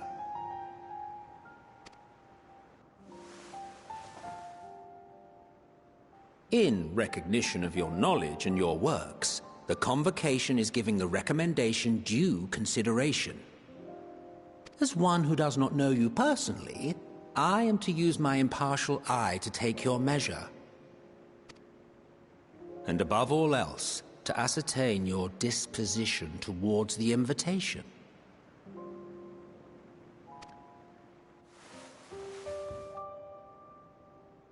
I understand that you and Fandaniel are close. He himself was once chief overseer of Elpis after all. I should not be surprised if you knew before anyone else that he wished to relinquish his office. I did. He told me that when he fulfilled his purpose, he wished to pass the torch to me. A torch you seem none too pleased to accept. Are you so averse to serving on the Convocation? No, it's not that. For a humble researcher like myself to even be considered, is an honor beyond words. No. What troubles me, what I struggle to come to terms with, is the very fact that Fan Daniel is stepping down. Does this not mean that he will return to the star?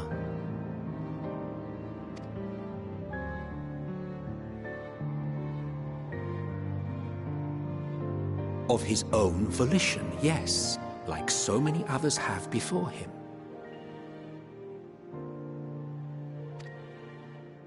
Return to the star? Does that mean die?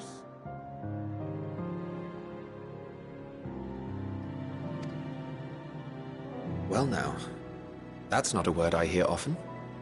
Is that what you say here in Elpis?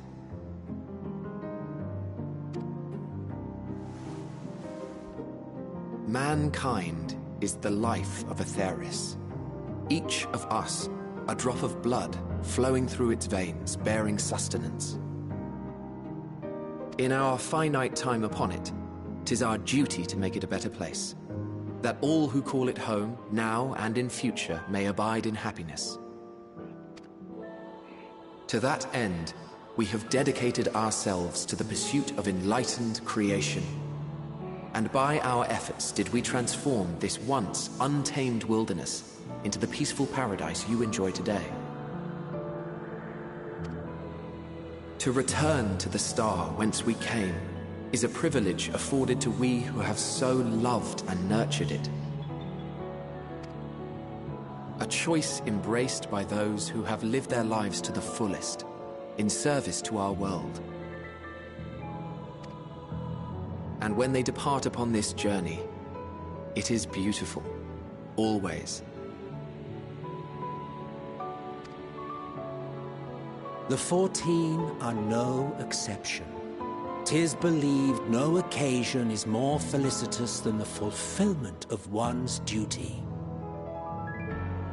Our office becomes our lives, and to retire is to return, or so the majority of us hold. Some few have elected to eschew custom.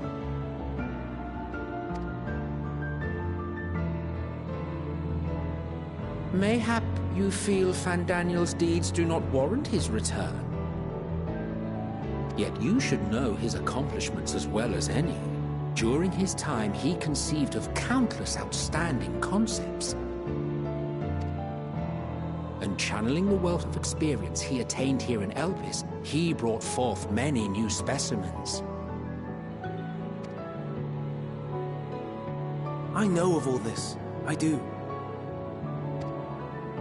It's just, I cannot fathom why someone so great and wise, who could still do so much good, would want to end it all.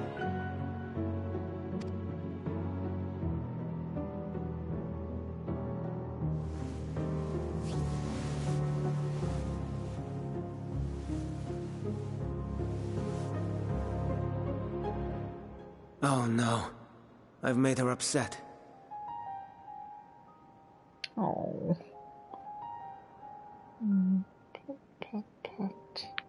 Forgive me. I know I requested your presence. Might I trouble you to take Meteon outside? A change of scenery would do her good.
Forgot to put these back on.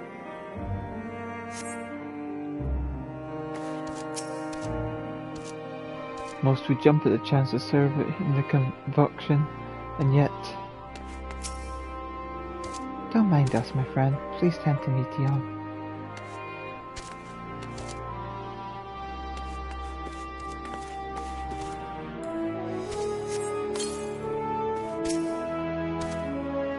Forgive me, I will make it up to you, I promise.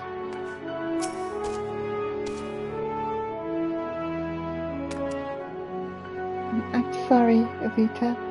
I didn't mean... Walk. Perhaps we can go for a walk.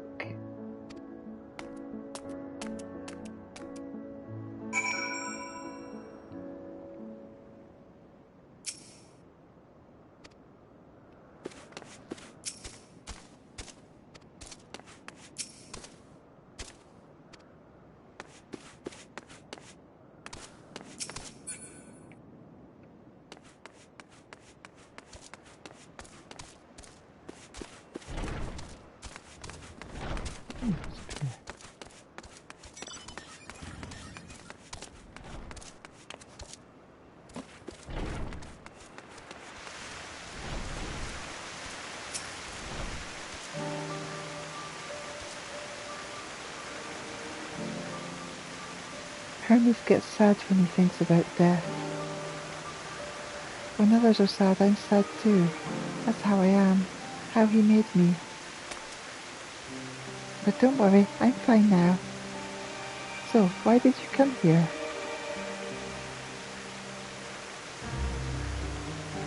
You want to learn about Ellipsis and Hermes?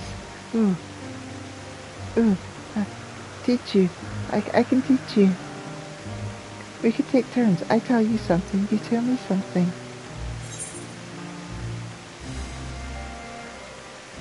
Sounds like fun.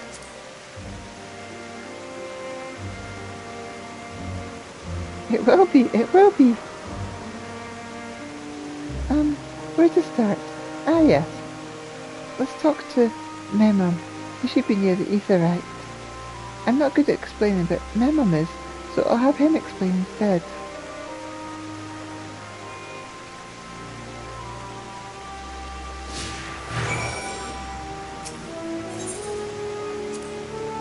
Let's go talk to Memon. He should be near the Aetherite.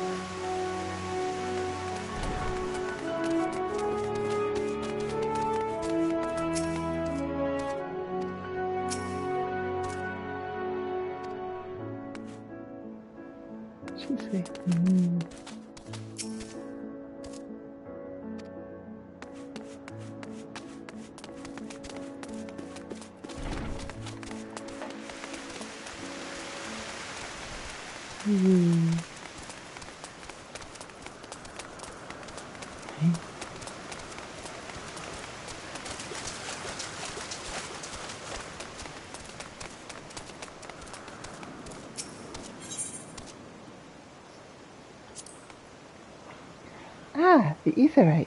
Anyone can use it to teleport anywhere. Well, maybe not anywhere. Not the ground or other isles. For that you need teleporters. Oh, and permission.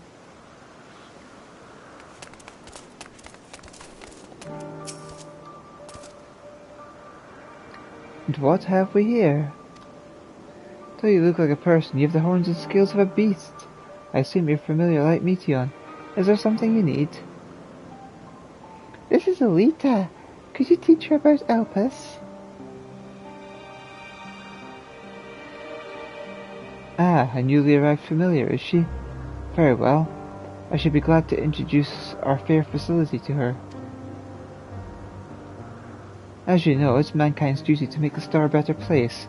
As part of this duty, we employ creation magics to bring forth new life. However, we cannot simply release our works into the world, for it would lead to chaos. No, any and all life forms must undergo extensive testing to determine their fitness to exist. Testing which is conducted here in Elpis. Every candidate is subjected to rigorous study, in which we identify their properties, surmise what habits might be suitable, and speculate as to the effects they might have on the environment and other species. Should it be judged a beneficial addition to the star, it will be allowed to take its place in the world. The two of you, too, were created with the hope of making the star a better place. So heed your masters well, and be good, you hear? We will. Mum, we will. Thanks for the lesson. You had a turn. Now I get a turn.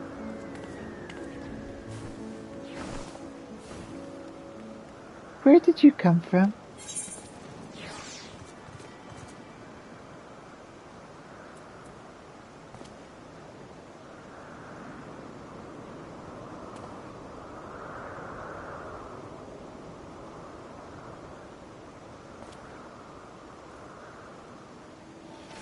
From the crystarium, I guess. Crystarium. I've never heard of it. But this place is important to you. I can feel it. Oh, my power. I haven't told you about it. A creation. Let's find a creation. One not being watched, then I'll explain my power.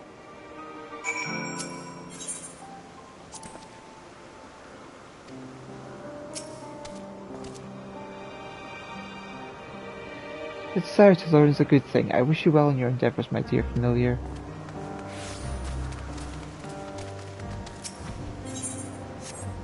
Yeah, we discussed the ether eye.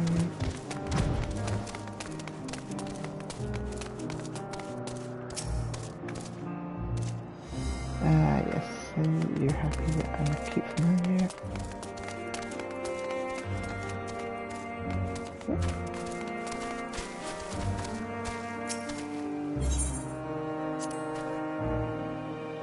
And Spriggans?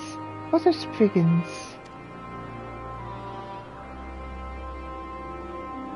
Oh no, we call them Orli. If there's many, if it's just one, we just say Orias. So they're cute. They can be naughty. Sometimes they run off with concept crystals, and Hermes has to run after them.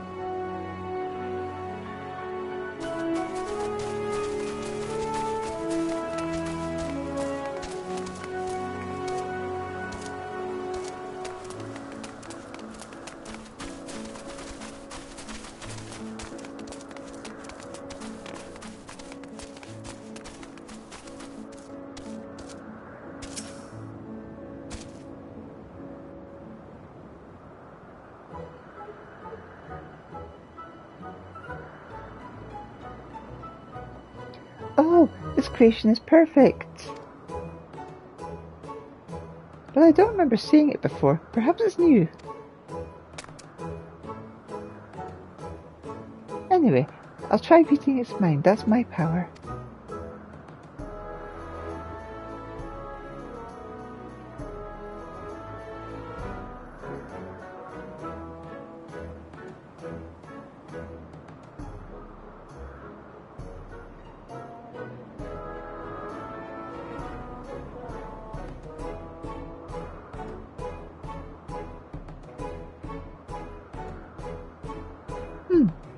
I can't read it. Or maybe there's nothing to read? Wait, please wait. I'll try again, with you this time.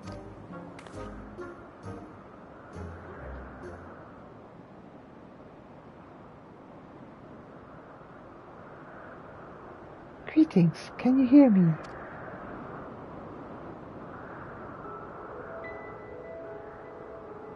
This is my power. I can read the emotions of those around me and project my emotions to others in return. I am not actually speaking to you in your mind. Rather, you are converting my emotions into words and intention. A process performed subconsciously by intelligent life forms. This ability is vital to my mission, for it allows me to interact with intelligent beings, even should they communicate via unknown languages or other non-verbal means. As a consequence, I am clumsy at speaking. Yet though I struggle to express myself in this fashion, Hermes wants me to speak as much as possible, for everyone has thoughts and feelings that they may wish to hide. I harbour an affection for you, one that is difficult to define. Aside from the fact that you share common traits with us, your thoughts are complex, prismatic. They draw me in and leave me wanting to know more. Out of respect for your privacy, I will refrain from using my power when speaking with you. Nevertheless, I want you to know that I wish to be your friend.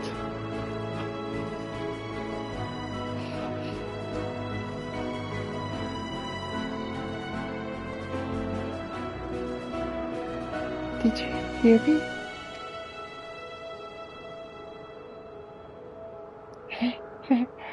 Good. Now it's my turn again. So, what are you good at?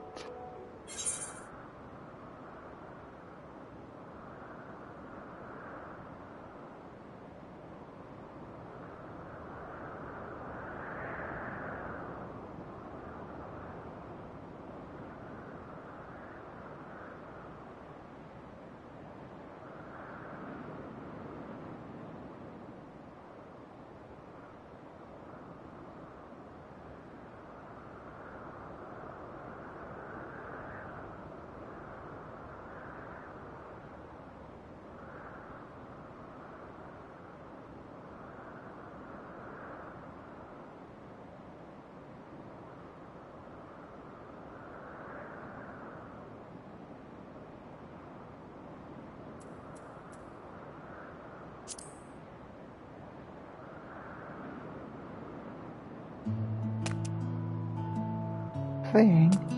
I'm still not sure what that means.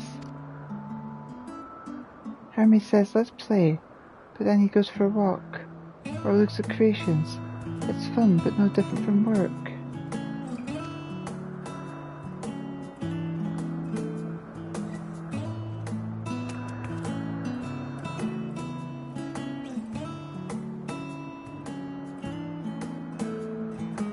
I think we might be bothering it.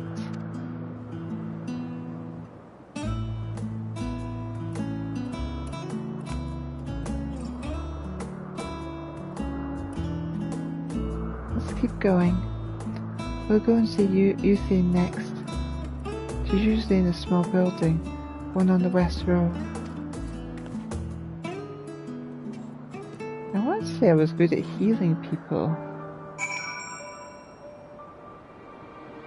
but that wasn't even an option. And fighting seemed a bit too aggressive.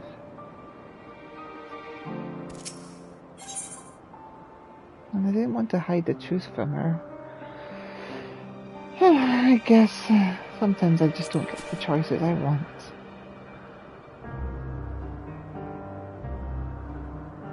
Let's go see Euthane.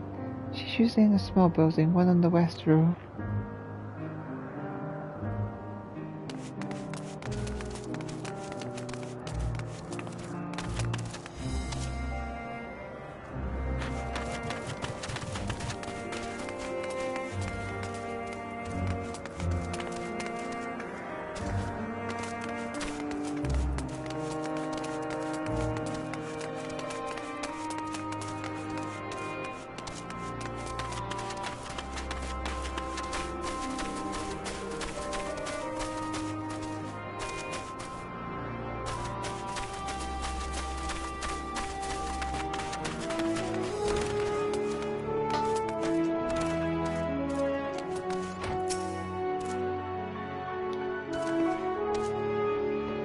Well, if it isn't Meteon, I see you brought a friend today. Greetings, Euthane, an apple. Could you make me an apple? The kind Hermes likes, covered in syrup. I want to share it with Elita. Oh, candied apple. Hermes is certainly partial to them, but you know you can't eat Meteon. You weren't made to do so. But I like it too. It may seem that way, but it's due to your ability to share others' feelings. You've taken Hermes' likes for your own. In any case, I can't prepare an apple right now, But I'll bring one for Hermes soon, I'll promise. I'm sorry, Elita. I wanted to show you my favorite thing, then I could ask about yours. But I failed.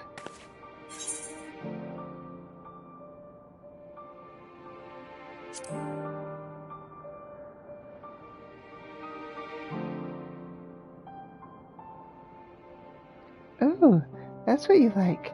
Yes, yes, I can feel it. Your joy and happiness. And it makes me happy too. Thanks for sharing it with me, Elita. Well, we've walked and talked a lot. Maybe Hermes has finished talking too. Shall we go and see?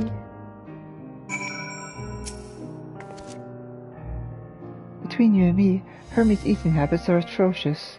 We may not be reliant upon food to the extreme that our smaller creations are, but our diets eventually catch up with us.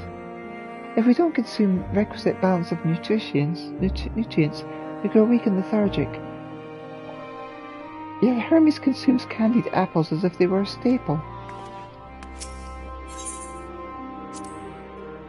I hope Hermes isn't sad anymore.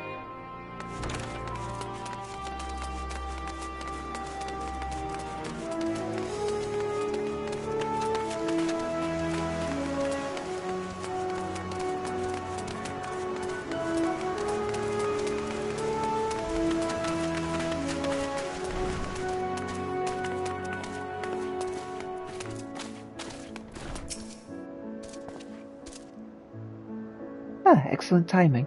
'Twas a refreshing constitutional, I hope. What, back already? Pity. A bit longer and might have snuck away without you.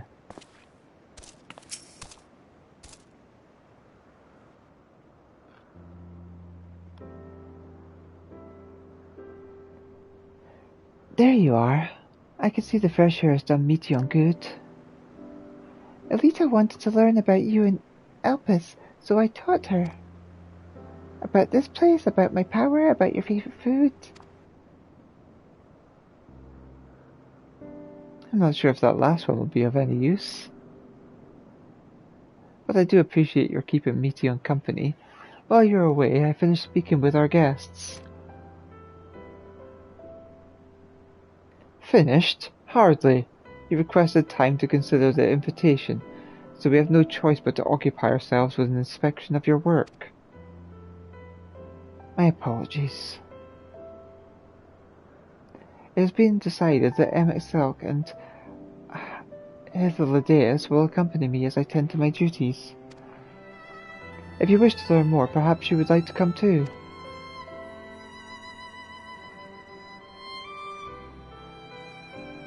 I'm compelled to remind you that she is no way associated with the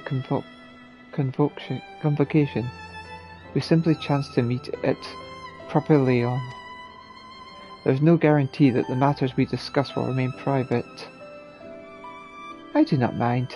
To see the joy her presence brings Meteon, I cannot imagine our mysterious friend harbours malicious intent. Elita is kind, really truly. She taught me as much as I taught her. You're coming, of course, to watch Hermes? You're bound to learn lots and lots.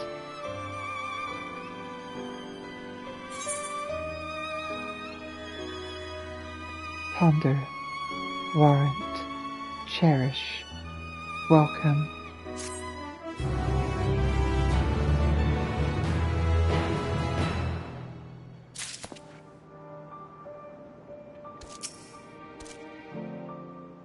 This time we all get to go for a walk. Isn't it exciting?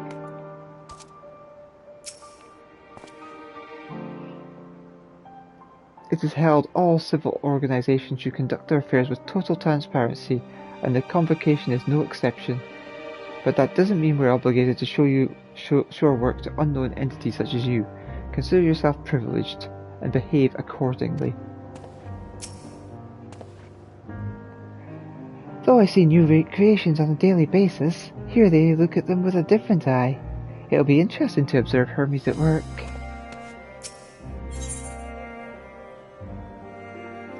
Composure regained, Hermes is ready to return to his duties.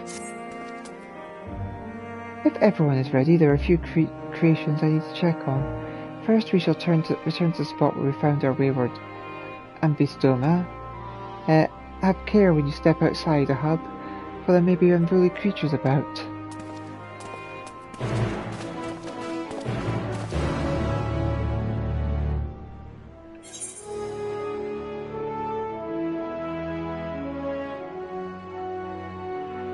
Quest multiplication. I think I will avoid that.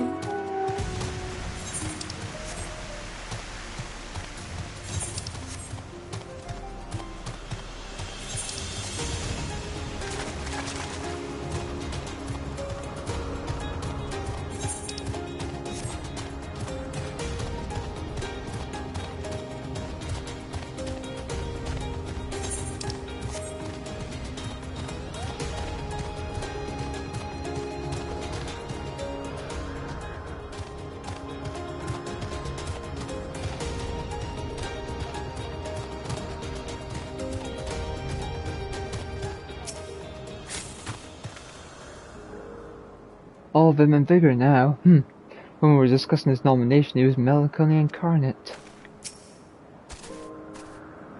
So beautiful, Petaladua. I hope they make it into the world. Ah yes, the Laurentian Petaladua. One of the new species of the ever-popular butterfly. You're still bothered about your robe, don't be. The few specimens we repurposed won't be missed.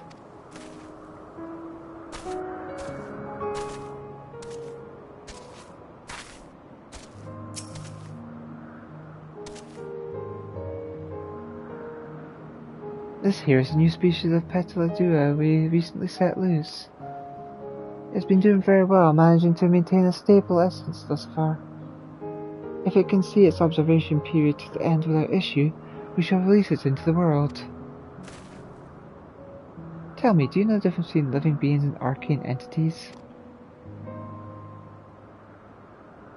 It is the presence of a soul, yet the soul isn't something you can choose to have at will. No, it manifests only in those beings whose forms adhere to the laws of creation, that can endure on their own.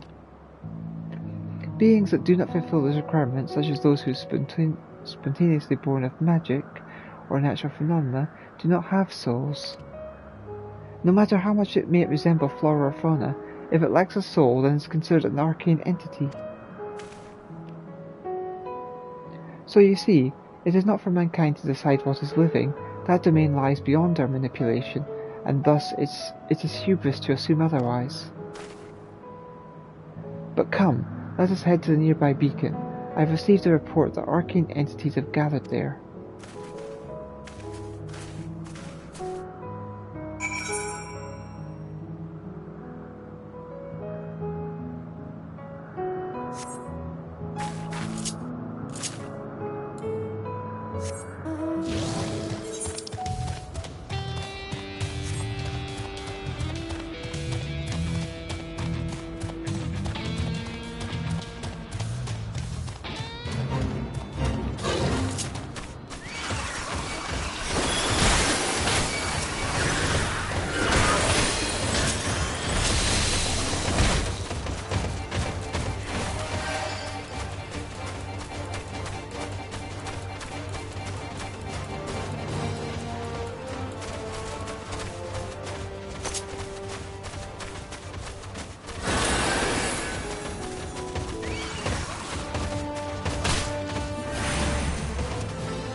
2 out of 6 sneaky first class down here speed.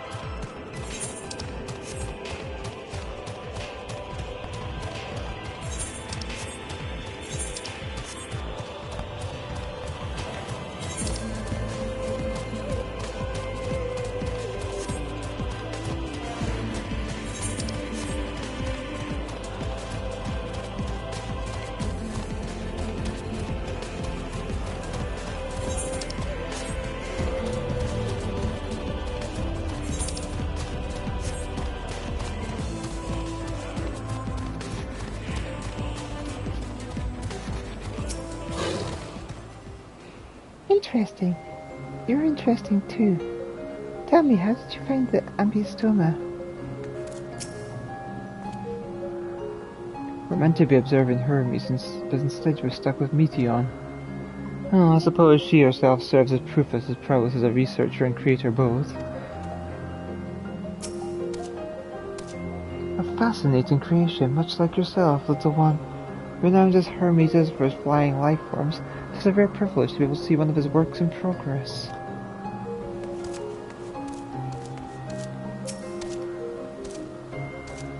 Ah, yes. Lightning Numa, just as the report said. Although we call the structure a beacon due to its form, it's in fact a magical device. By manipulating the balancing of elements, it keeps the isle airborne and maintains the climate thereupon. In the course of its operation, it often sees an internal shift towards a given element. Right now, that element is lightning, which draws the Numa here to replenish their ether. Appears Meteon is busy. Would you care to assist me in her stead and feed the Numa?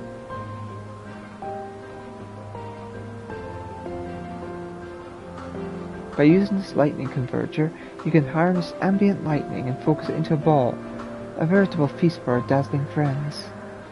Go on, give it a try. Go on, use the lightning converger near the Numa. It will harness ambient lightning and focus it into a ball, a veritable feast for our dazzling friends.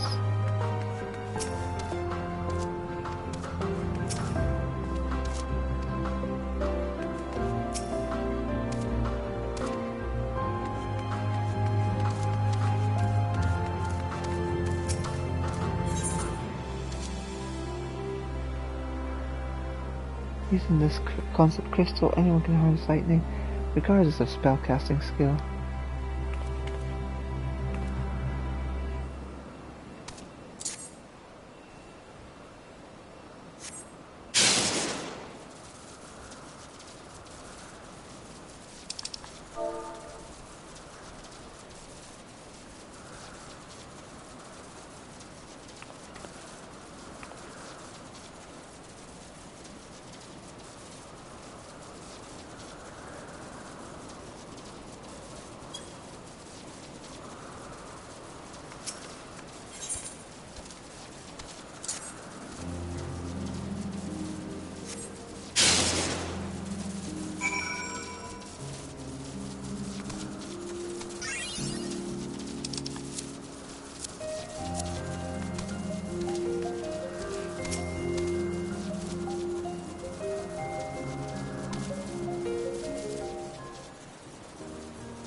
Perfectly done, Elita. Look.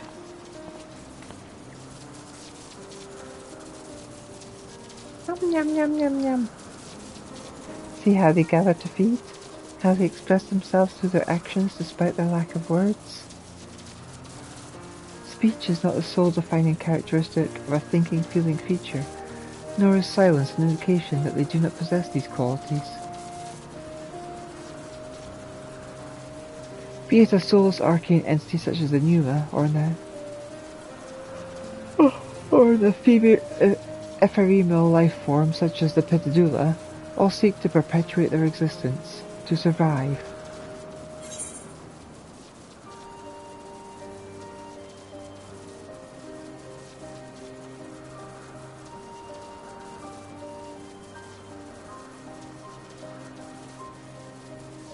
Is Meteon a living being?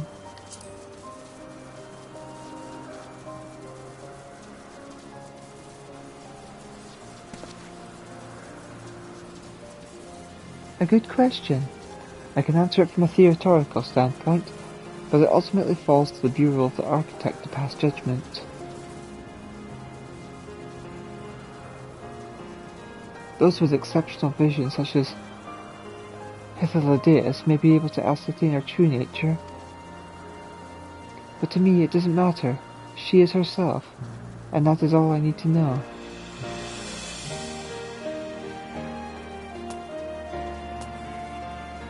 Oh, you've finished already.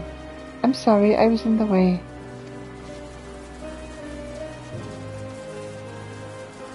Not to worry, my dear.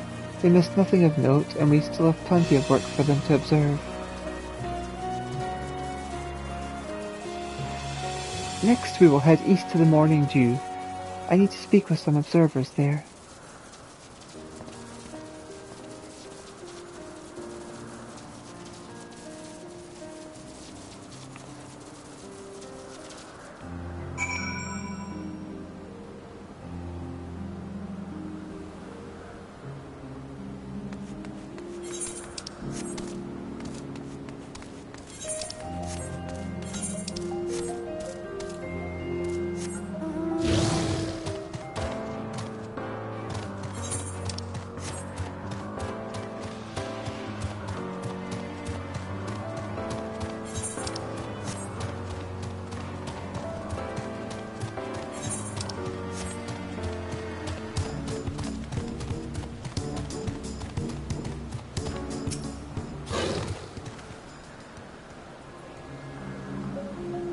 This fellow has been the talk of the Bureau. The combination of a carefree aspect and endless rows of fangs is strangely charming.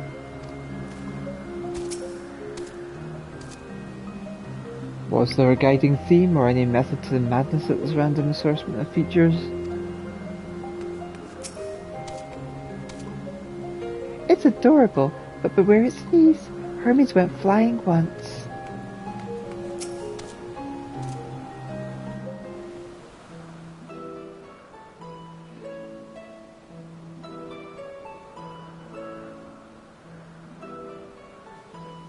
Amazing, is it not?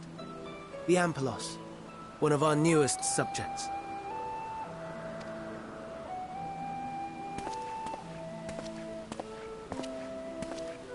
So, how are we coming along?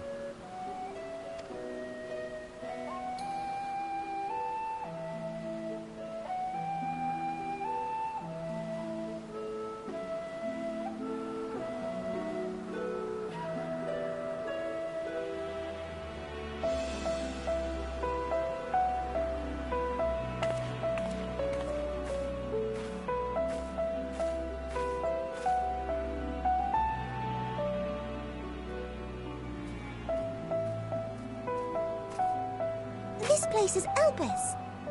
Those flowers. Elpis. Entelekes. Like me. Entelekes?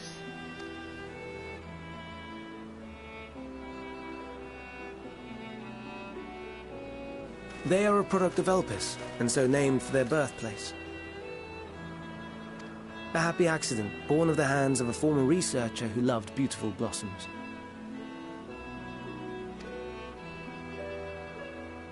Unique for how they change color, to reflect the emotional state of those nearby.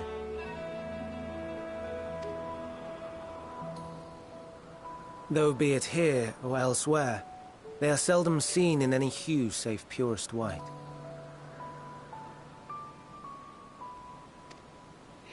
Reflect the emotional state, you say? By what means do they achieve this? In creation, there exists an energy wholly apart from ether, one driven by emotions. In like manner to how we manipulate ether, this flower is subject to the influence of said energy.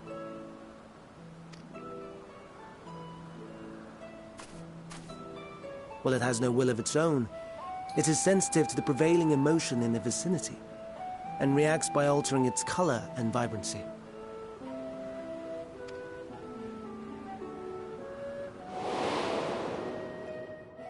Akasha? It is one of the unseen energies defined by Harnish alchemical theory. Though a gross oversimplification, some describe it as an essence influenced by feelings.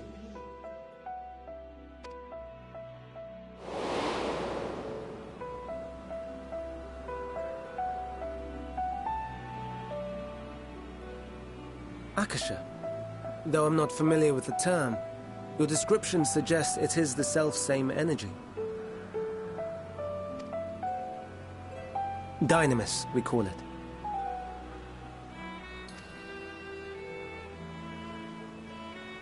And those entities like the Elpis flower that have the ability to interact with this energy, converting emotions into tangible phenomena, are Antelekis. That's me! That's me!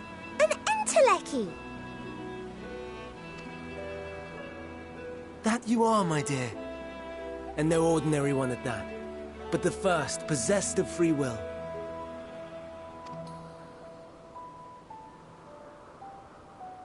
Wait. A form of energy other than ether? Dynamis? I've never heard of such a thing. Hardly surprising. Dynamis cannot be seen, much less felt.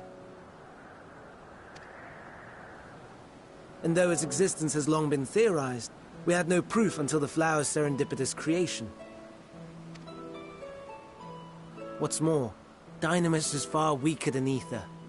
Under normal circumstances, its effects are drowned out by the latter. On account of which, beings comprised of and reliant upon the ether, like you and I, are unable to make practical use of Dynamis. 'Tis a truly esoteric thing, known to but a select few scholars. Intriguing. Then, given the limitations you described, why create Meteon?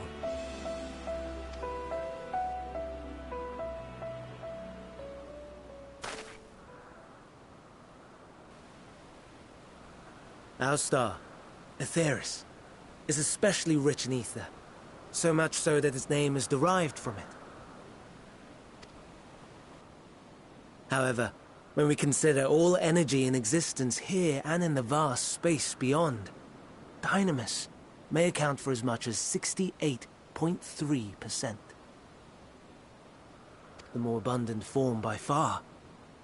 Were we able to control it, we could open the door to limitless possibilities. 'Tis not unlike a gently flowing stream, unable to break through the dam of ether barring its path. But if we could imbue the stream with the vigor of a raging river...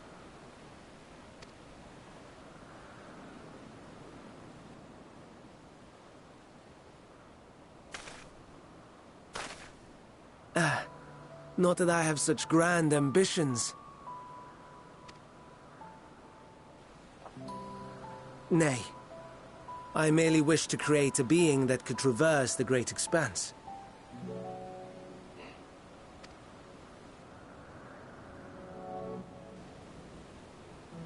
The relative scarcity of ether beyond the bounds of this star was a concern. And so, I looked to another source of energy by necessity.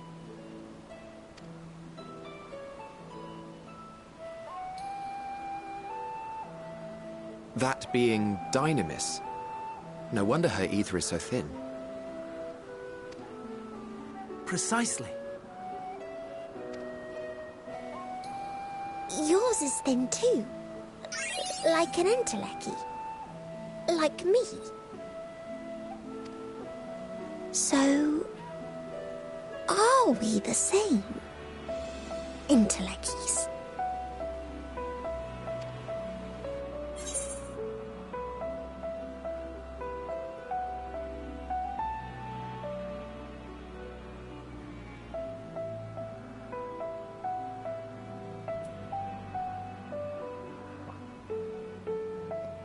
Well, I have been known to transcend my limits with nothing but determination.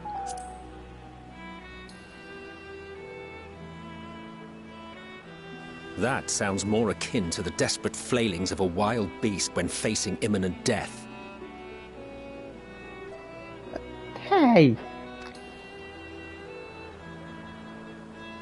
A deficit of ether alone does not an Enteleki make. It would, however, make it easier for you to interact with Dynamis. And limited though its influence may be, this quality could prove the difference between victory and defeat. You do well not to underestimate it.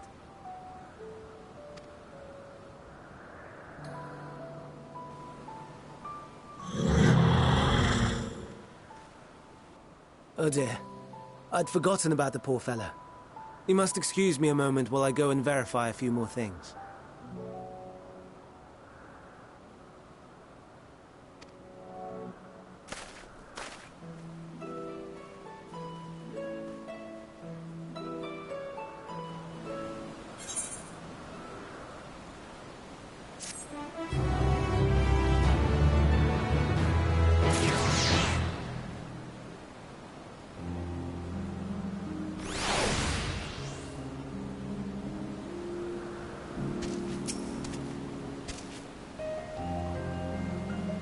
Never before had I heard of Dynamis or Entelekis.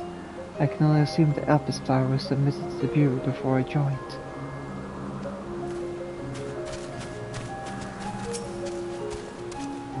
Elle appears to be well. It shouldn't take long. Enteleki or no, we're friends. In thinness.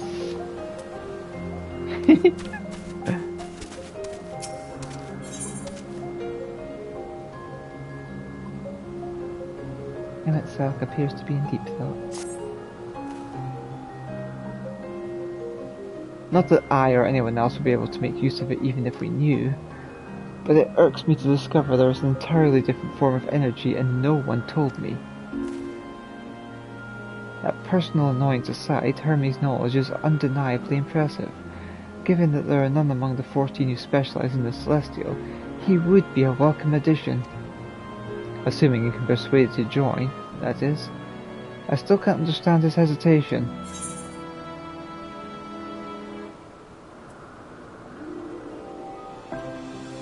What do you specialize in?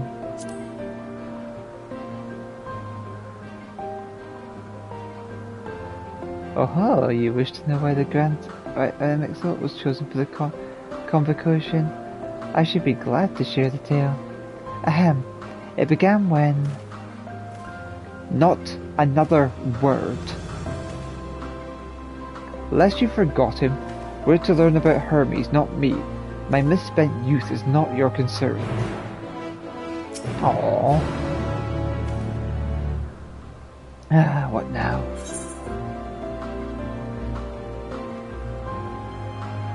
I want to learn about the convocation.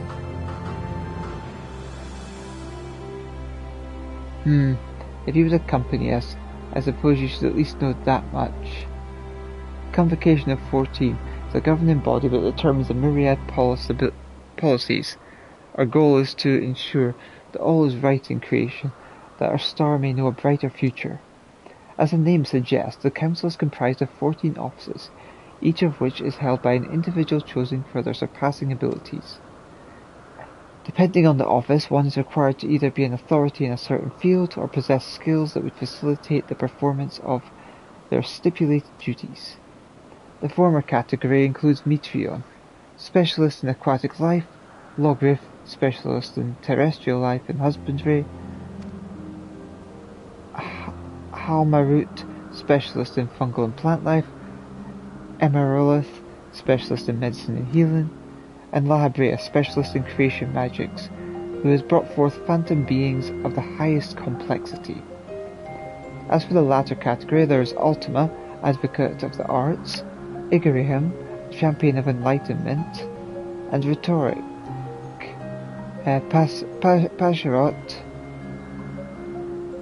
preserver of discipline and order, Emmet Selk, keeper of the ethereal realm, or underworld in the vernacular, Fandanula, pursuer of extants, phenomena, and Azem, traveller of the world and counsellor to the people. What? Should I be revealing such details to you? Don't be silly. Even children know this much, and you would do well to remember it all.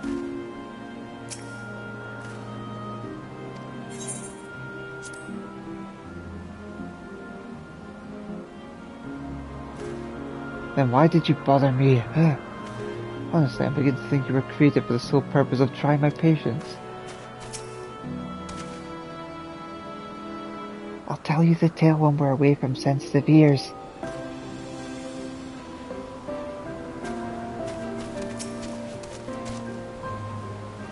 And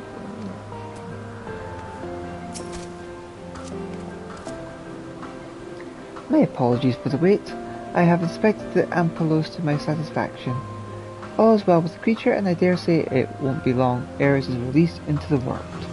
Another creation, however, reportedly isn't faring so well. The Charybdis. That is what we shall tend to next. If you'd follow me, my friends, we shall return to the main isle and head north.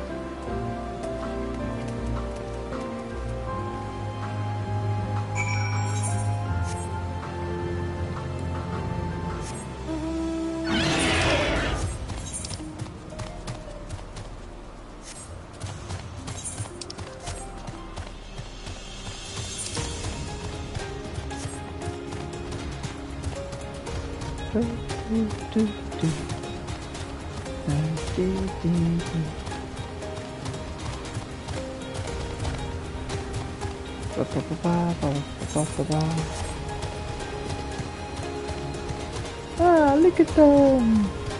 It's the savannas!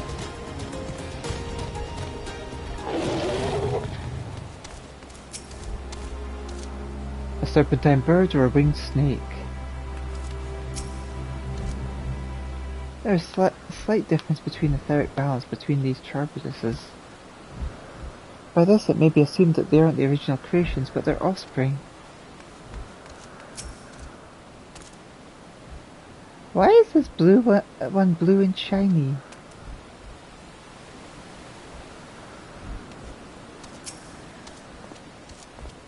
Oh, forgive me. I thought another member of the convocation had come. This is turning out to be an eventful day.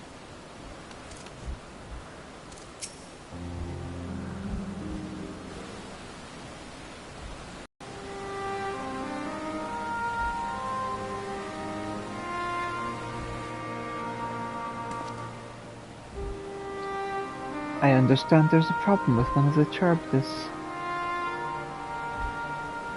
Yes, that's right. As you know, the Charybdis is based on a sea creature, owing to adjustments to enhance its affinity to wind. It's capable of flight. The specimens created from concept could all fly without issue, but a problem arose in subsequent generations. This third generation creature was born with an etheric balance leaning strongly towards water. Its aquatic origin reasserting itself, it would seem. The result being its affinity to wind is diminished, and it cannot fly. No matter what we try, we can't get it to rise even the slightest bit. For such change to manifest in so few generations, I fear they are too unstable, flawed. With your permission, I will revert the creatures and recommend to the Bureau that the concept be revised.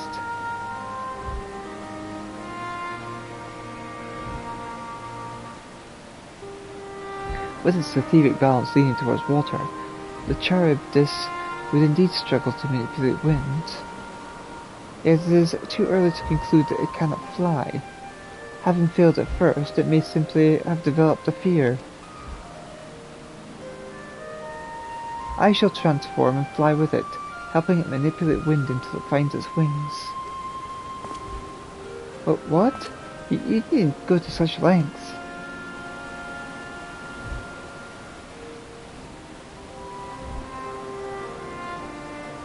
You don't know? But of course not.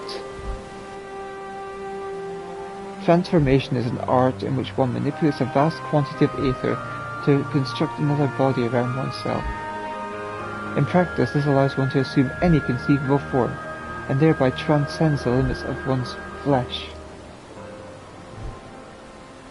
Yet convenient though it may be, transforming in the presence of others is considered vainglorious in the extreme, as uncouth and unseemly as running about robless.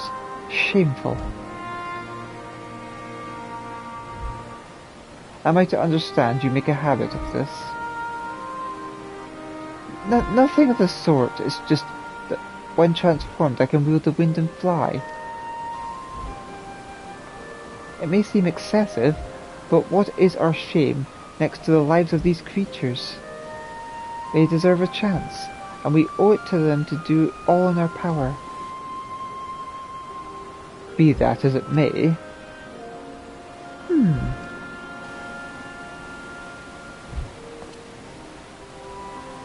Yes, I believe I have a solution, Emet-Selk. May I trouble you to move that Charbdis away from its fellows, somewhere out of sight?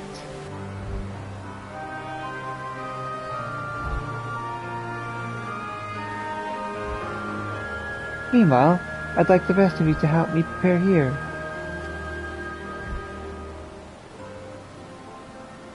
What mischief are you scheming now? No mischief, I assure you. I would but spare you the need to report to your colleagues that Hermes committed an indiscretion. So have a little faith and run along.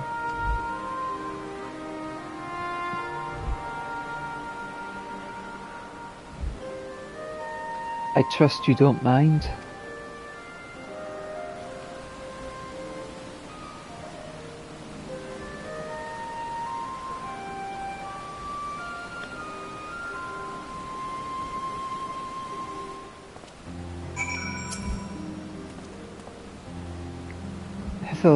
Deus is a man of ideas. I wonder what he's thought up this time. We must help the Charbdis to fly, or else they will all die. Such bother when we could simply begin anew, but I shall defer to the chief office here.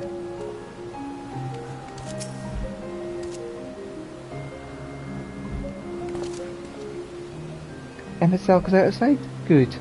Let's speak of the plan. It's a stroke of genius, really. We have Emet-Selk train the Charbdis.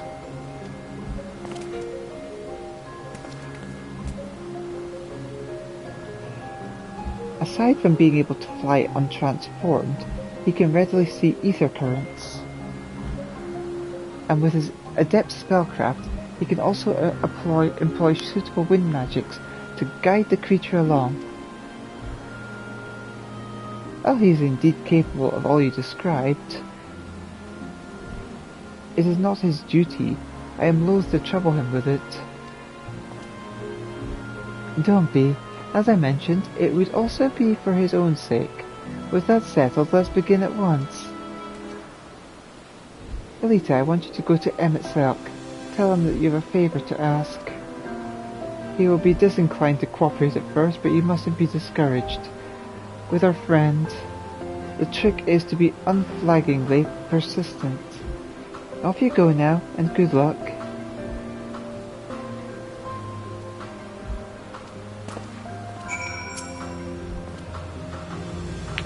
The rest of us will be right behind you. We wouldn't think to miss the fun.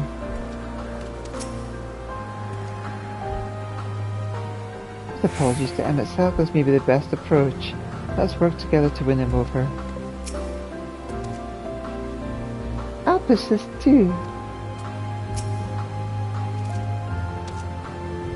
Me? Perhaps it's best if I watch from afar.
Well, are your preparations for this scheme that is clearly not a scheme complete?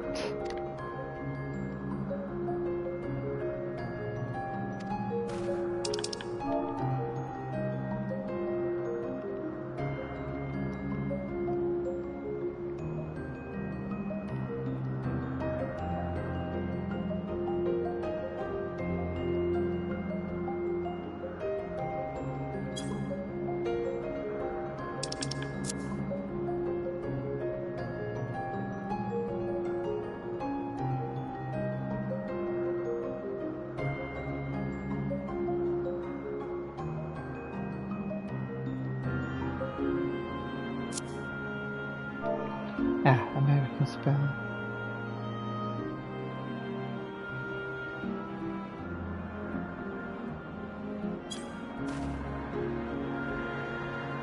Oh, no you don't.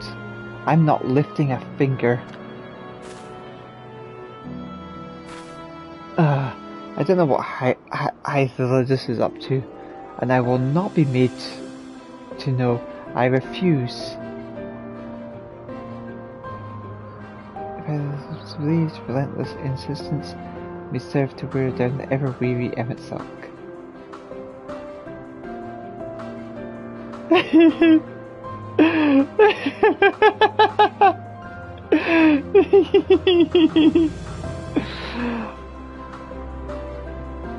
Please, Emetzelk.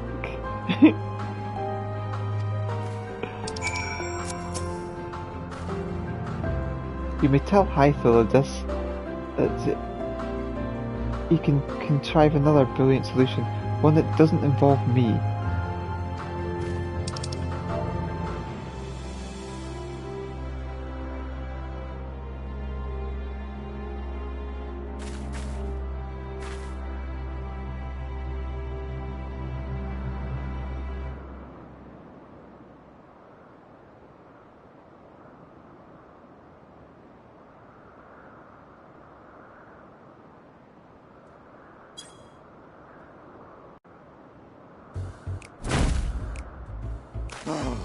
No, no, no. You are not foisting this nonsense on me.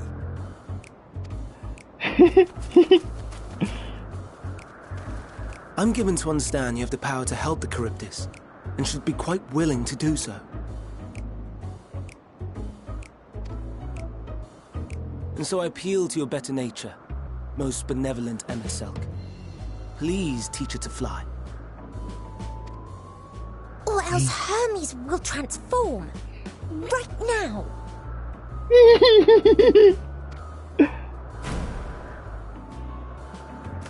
Now, there's no need to go quite that far. Altruism is its own reward, as I'm sure he would agree. Oh, would he now? And who contrived to put me in this position, pray tell?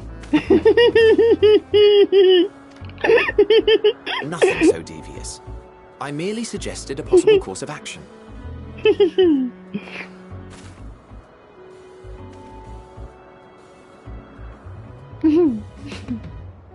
Please, Emetzelk. Please. No.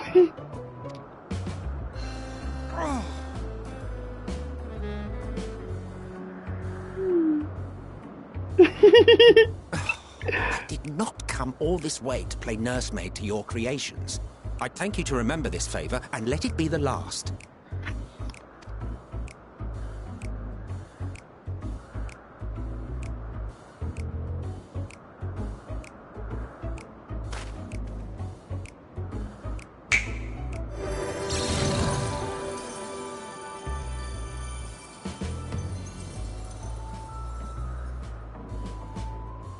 I will aid it once it has taken to the air. It falls to you to shepherd it skyward.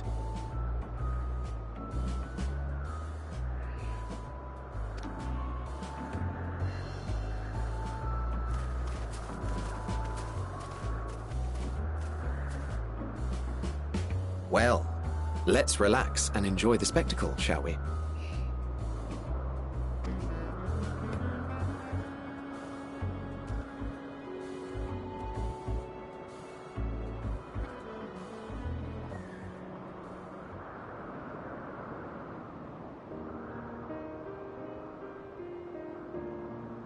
You were wondering why Emmett Selk joined the Convocation. Truth be told, he wasn't the first choice for the office. I was, on the strength of my ability to see ether. But I declined the offer. For though my vision is exceptional, I am pedestrian in all other aspects. Worse even, quite abysmal when it comes to manipulating ether, for example. Couldn't transform even if I had a mind to do so.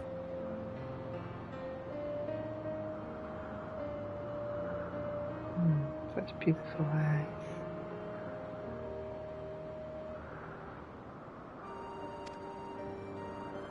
What good is the ability to perceive a problem if one cannot act to address it?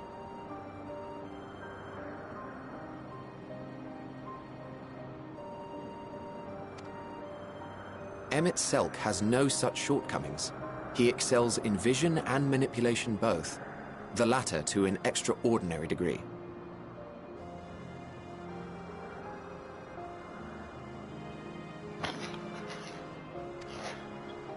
If there is a mage more powerful, I do not know of them.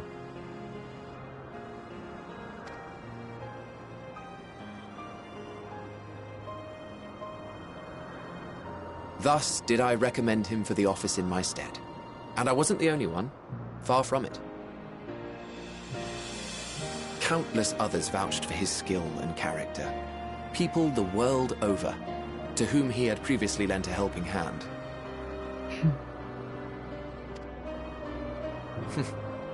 Oh, how surprised he was. Claimed he hadn't done anything remarkable for anyone. Modest to a fault.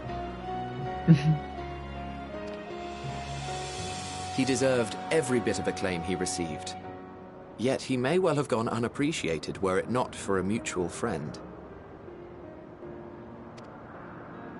A singular soul who can't help but involve herself in the business of others.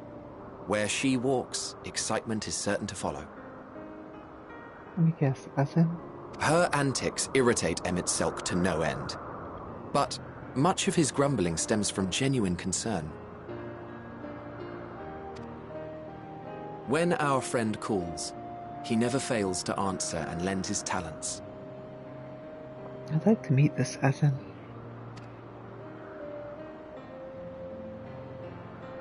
And in the course of doing so, he himself came to be recognized and respected by those around him.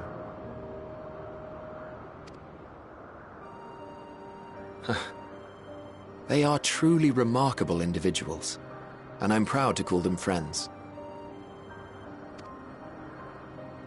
To help them realize their dreams. This will be my greatest contribution to our world. And when they have fulfilled their respective purposes, so too shall I have fulfilled mine, and together we may return to the star.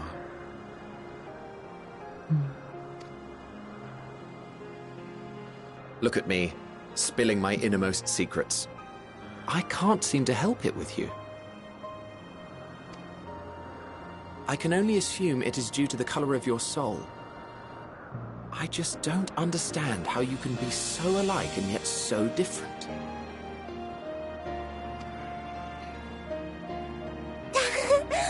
Well done, my pet. Well done!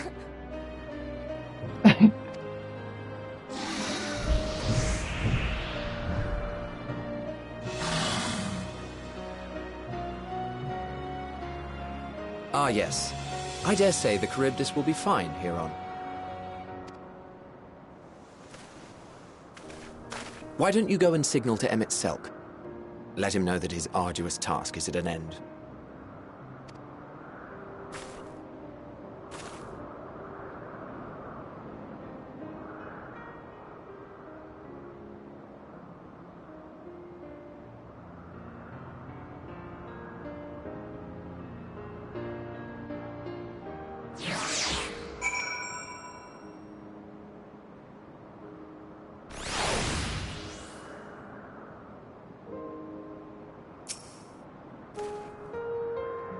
If I didn't know better, I'd say Emmett Selk is enjoying himself. Not that he's ever deigned to admit it.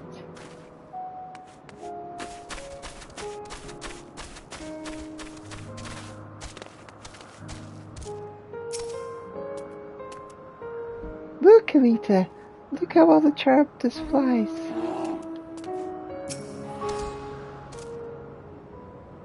It's flying. It's really flying. As if it were born to do so. Thank goodness.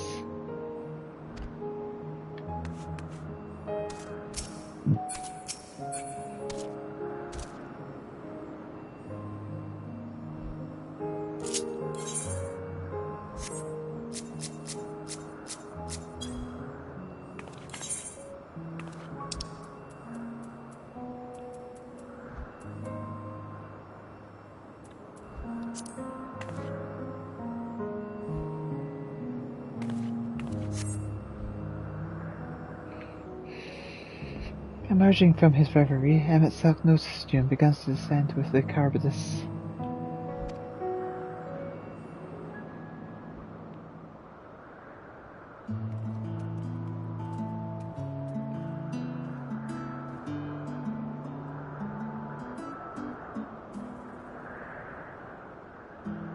I have no words to express my gratitude.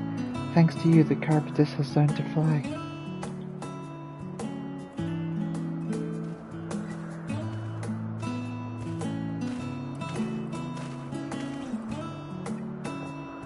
And Elita and I could relax and have a pleasant chat.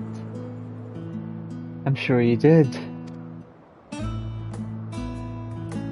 The creature needed some small assistance at first, but soon it was flying more or less on its own. I doubt you'll need to repeat the lesson. That was truly impressive.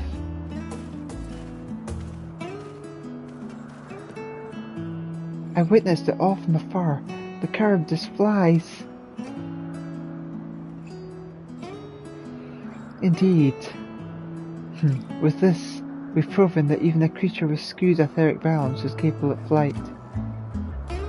Though we helped it achieve this, the Charybdis is a herd animal. They may well aid their struggling kin in like fashion, if and when the need arises. Keeping this in mind, I bid you continue observing them. If that is what you want. But if I must say so, rather hoping an idealistic possibility comes to pass. Wouldn't that be simpler to have the concept adjusted? That way we could guarantee that anomalies such as this specimen are never born in the first place.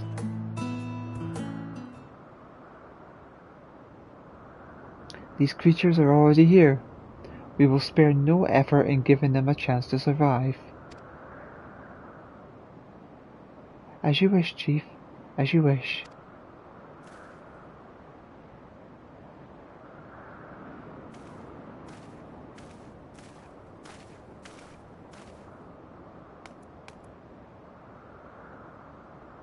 Hermes?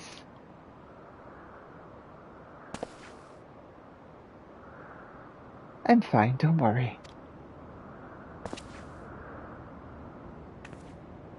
Well, that concludes all of my present tasks. Let us return to Anganoris for now.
I thoroughly enjoyed myself.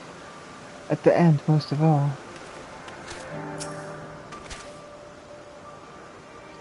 Now that you've seen what I do, was it everything you were expecting?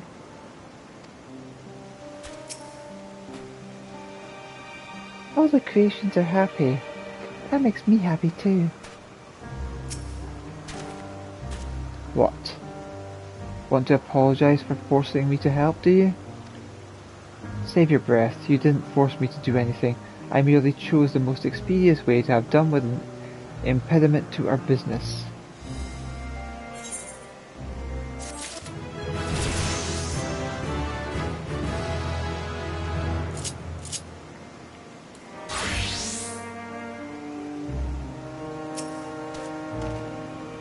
I'm tired. Leave me be.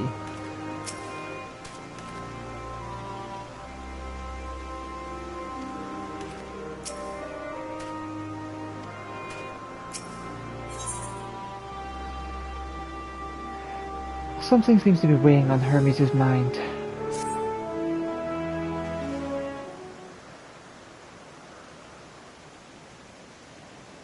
Tell me, Elita, in the course of watching me, have you learned aught of value?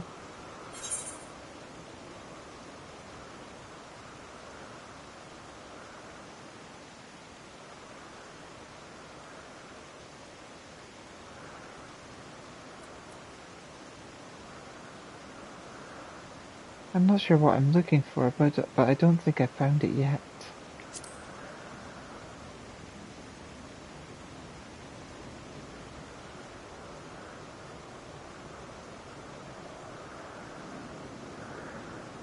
If only my work were more interesting. Nevertheless, I'm still indebted to you for keeping Meteion company. If there's aught I might do, you need but ask.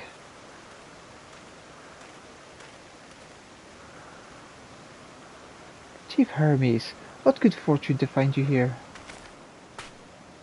Is something the matter? The Iacon. I'm afraid it's done it again. No sooner did we release one for observation than it set upon the nearby Ocypetes, slaughtering them. Was the creature hungry, or somehow provoked? I had just fed them myself, and the Ocypetes were keeping a wide berth. It is the nature of the Iacon that is to blame, their innate viciousness.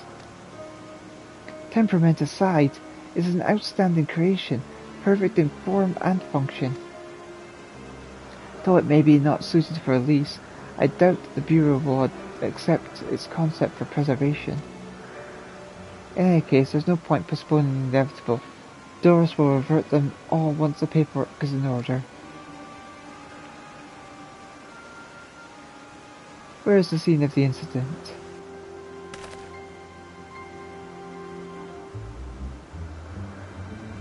Just off the path of the 12 Wonders.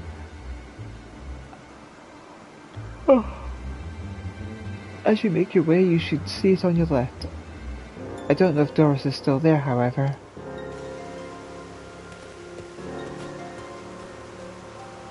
Hermes, wait!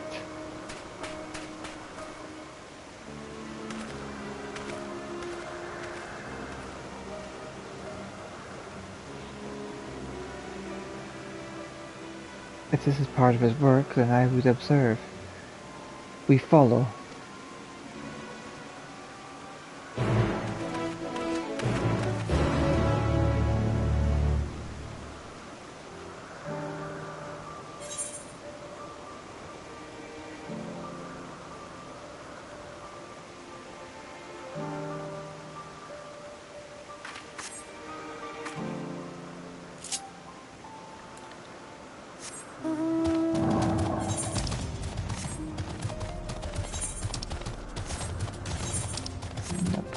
Side quest.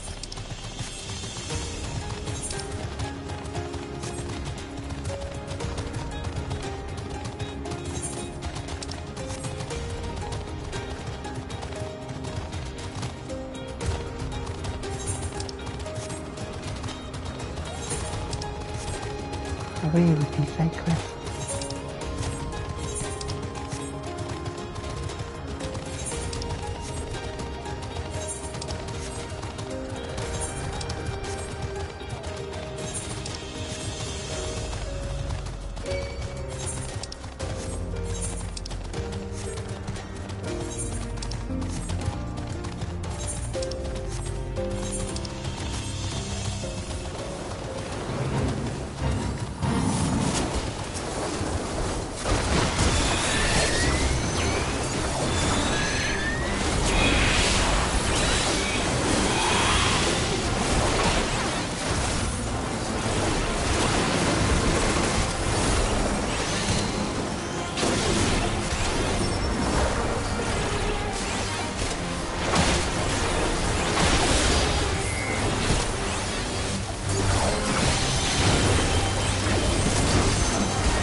fearsome beast, this Iacon, but where is it now?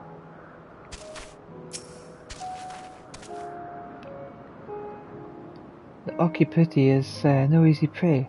With its hooves and horns, it was designed to be formidable even on land. Yet it did not stand a chance against the Iacon. It's heavy. Hermes' pain. The lacerations and burns are unmistakable, and Iacon was indeed responsible. But the creature is nowhere to be seen. Doros must have taken it away. The man makes his base at the 12 Wonders. I shall go seek him out there. Emmett Selk and I will search the area for good measure, just to make sure that Iacon did not escape. My thanks. Let us meet at the 12 Wonders when you have finished. I will go on ahead. Please follow with Elita.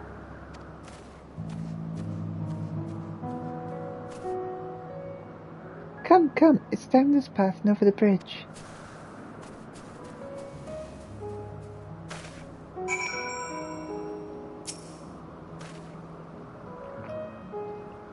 Yeah.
I'll briefly stop there for now.